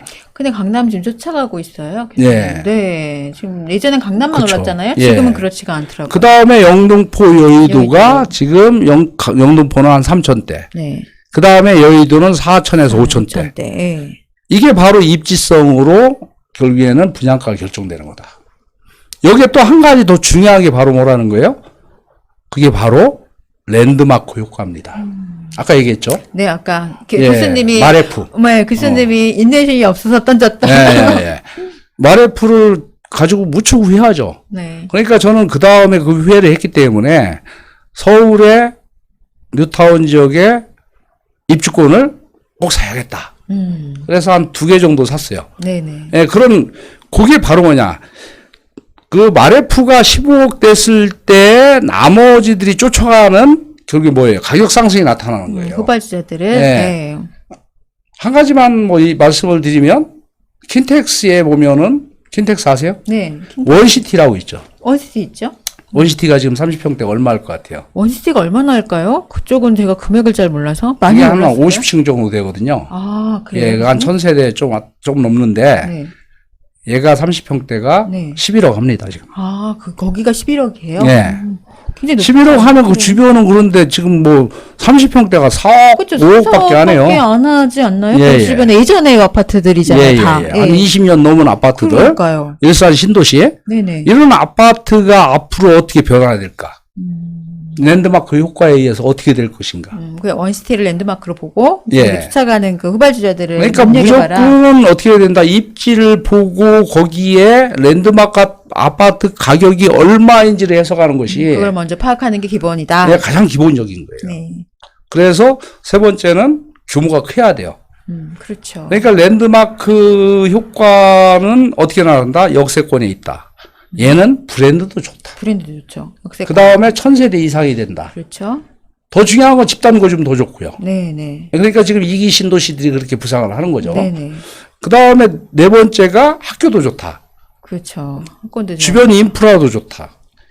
그런데 거기서 하나 남들이 말 안 하는 게 하나 딱 있어요. 뭐예요, 교수님? 그게 바로 뭐다? 고층해야 된다 이거예요. 아. 조망이 있어야 된다. 조망이. 조망권도 확보해야 예, 된다. 예, 예. 그 정도의 요건을 가진 아파트가 내가 사고자 하는 지역에 어떤 건지 아는 거하고 걔가 얼마인지. 그런데 걔는 주변 지역 아파트가 선 반영이 수요층이 있으면 반영이 돼요. 그렇겠죠. 상승해요. 네. 근데 지금 단계의 가격이 중요한 게 아니라 앞으로 내가 지금 단계에 샀을 때 3 내지 5년 뒤에 얘가 얼마나 할까. 이걸 해석하는 걸 배우는 게 바로 개발 규모와 입체성이에요. 그러면서 어떻게 된다?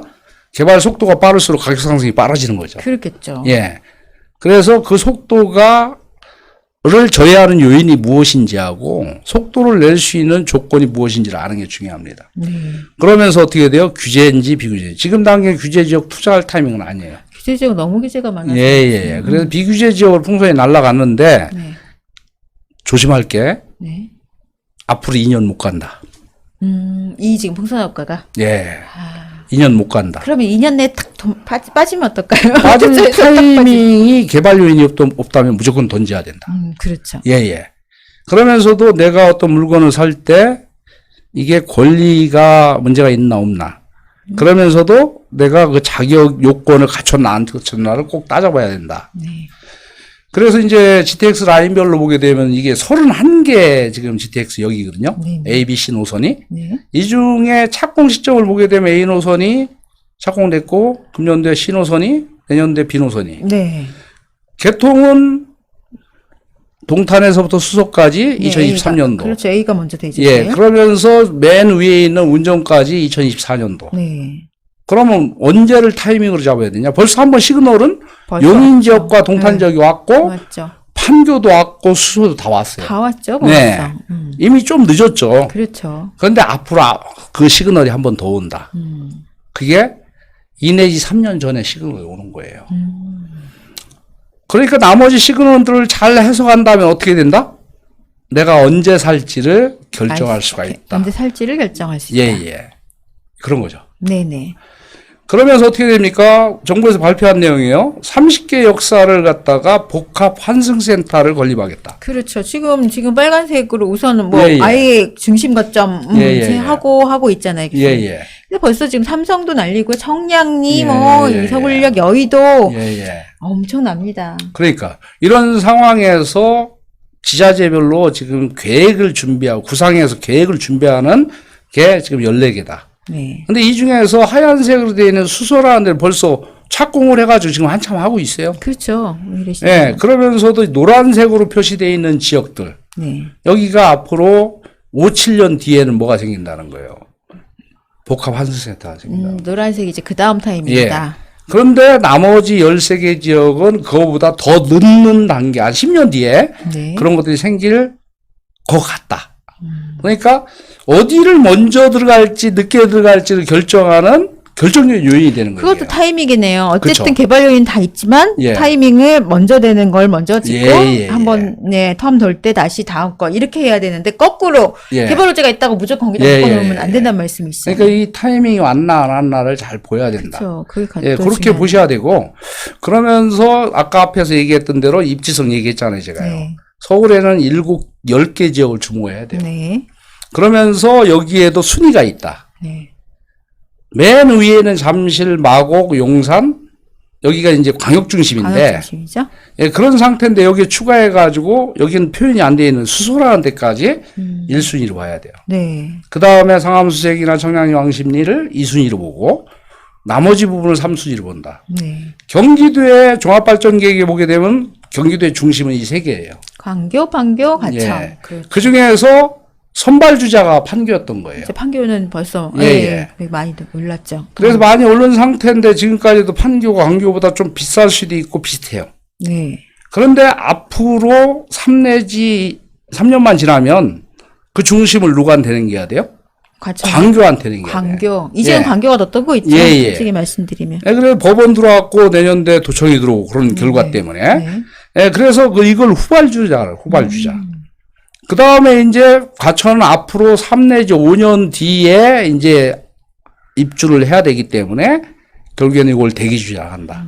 지금이 선발에 투자할지, 후발에 투자할지, 대기에 투자할지 결정을 하는 게 바로 입지성이에요. 네. 그러면 도시 공간 구조를 봤을 때 중심해야 되는 거고, 이게 분양가를 결정하면서 그 중에 랜드마크를 기준으로 해서 내가 살 것이 얼마큼 될 것이냐를 비교하는 거. 네. 이게 결국에는 수도권 개발 정보 투자 분석이다. 이렇게 보시면 돼요. 네네. 결국에는 규모가 GTX나 복합시설 집단 거주 신규 개발 효과가 다 있는 데는 네. 앞으로 5년 뒤에 이런 효과가 나타날 것이다. 2배, 3배 상승할 여력을 갖고 있다. 네. 그러나 개발 규모가 어중뛴 한 100만 평 이하 경기도에서는 또 아니면 서울에서는 한 10만 평 이하 이 정도 되는 지역은 큰 데보다 효과가 덜하다. 그렇죠. 그러면서도 이제 규모가 뭐 9억 정도 되는 데는 효과는 기대하기가 쉽지 어렵다. 않기 때문에 네. 그런 데는 좀 회피를 해야 된다. 이렇게 보시면 돼요. 네. 그래서 나머지 분석 요인들은 이게 화면을 보시면 같이 이렇게 분석을 통해서 물건 선택을 해야 된다.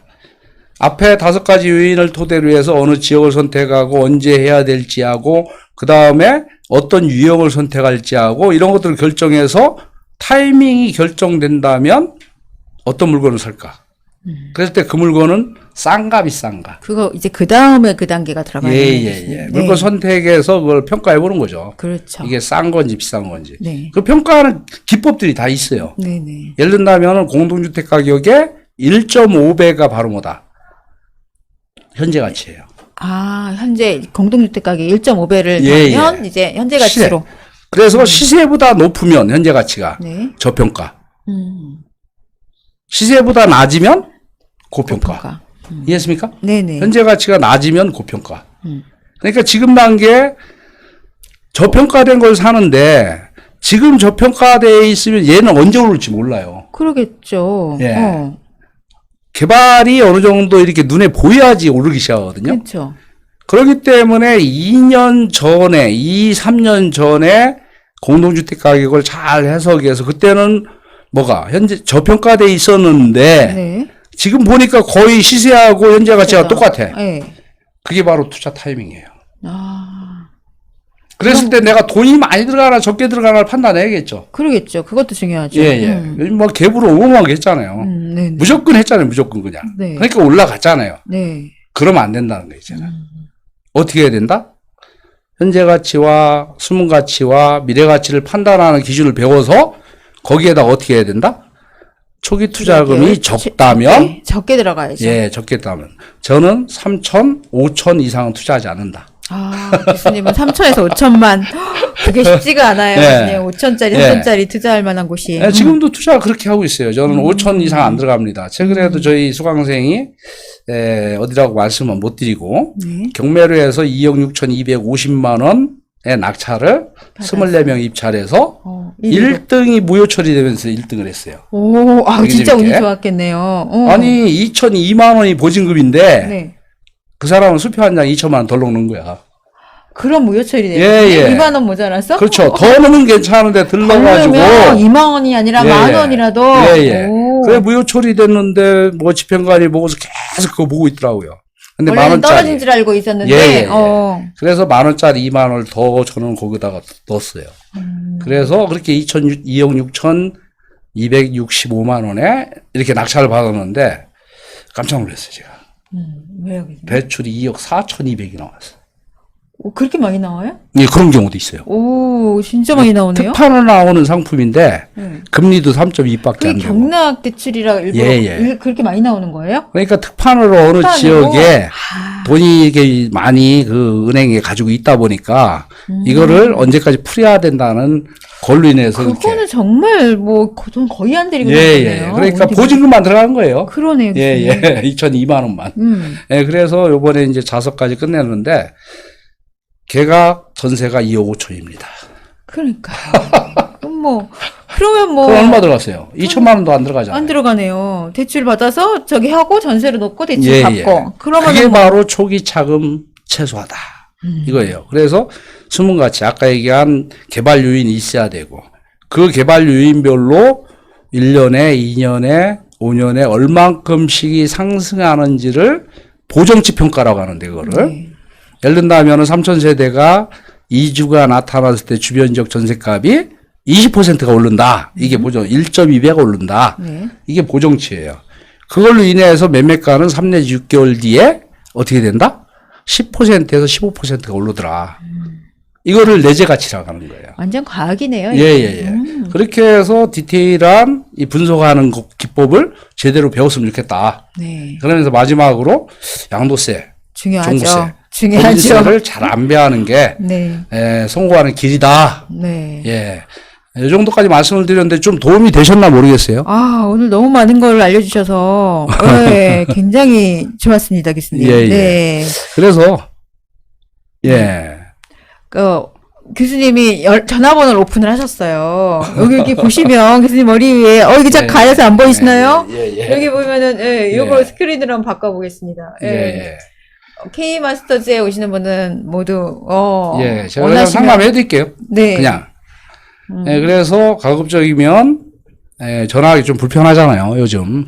아, 교수님 바쁘셔서 문자 해야 돼요. 예, 그래서 전화 못 저는 받으시라고 수업하시는 문자나 톡을 주시면 네. 바로 답변이 안 될 수는 있지만 네. 여러분들이 필요한 육가원칙 아시죠? 언제, 어디서, 무엇을, 어떻게, 왜. 요런 걸로 고민하면서 글을 쓰신다면 제가 단답형으로 일단 답변 드리고 네. 그 이유를 좀 정확하게 네. 말씀을 드리겠습니다. 그러니까요. 교수님 아까 번호 오픈하셨으니까 얼른 지금 빨리 예. 적으셨죠? 네. 뭐 궁금한 예. 거 있으시면 예. 언제든지 전화는 바로바로 못 받으시니까 문자나 톡 해주시면 예. 또 자세하게 적어주시면 시간 있을 때 답변 주신다고 하셨고요. 네. 예. 오늘 도움 많이 되셨죠? 애정통일 도움 많이 됐다고 감사하다고 예. 하시네요.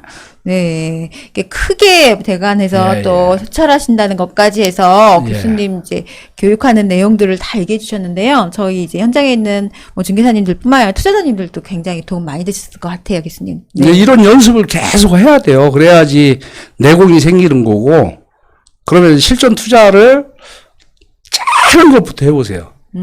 아까 얘기한 대로 예, 예. 작은 금액으로라도 병아리부터. 예. 네, 처음부터 쏟아지려고 하지 말고. 지금 60대 분들이 오시는데 이분들은 머리가 너무 빨리 가서 순환이 안 돼서 20년 전에 내가 왔으면 진짜 10년 만에 나는 그냥 여기 은퇴 후에 그런 편하게 얘기 많이 하실 것 지냈다. 뭐 같아요. 이렇게 많은 분이 얘기하는데 빨리 시작하십시오.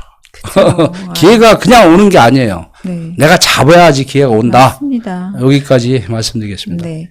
오늘 교육, 2시간 내내 해주셨어요. 쉬지도 않으시고 너무 힘드셨을 것 같은데, 여러분들이 도움 많이 됐다고 하니까 너무 다행이네요. 너무 좋은 강의 해주신 우리 김혜경 교수님한테 큰 박수로, 네, 인사드리겠습니다. 예, 감사합니다. 네. 성투하세요. 네, 여러분들 감사합니다. 늦은 시간까지 시청해주셔서 감사합니다.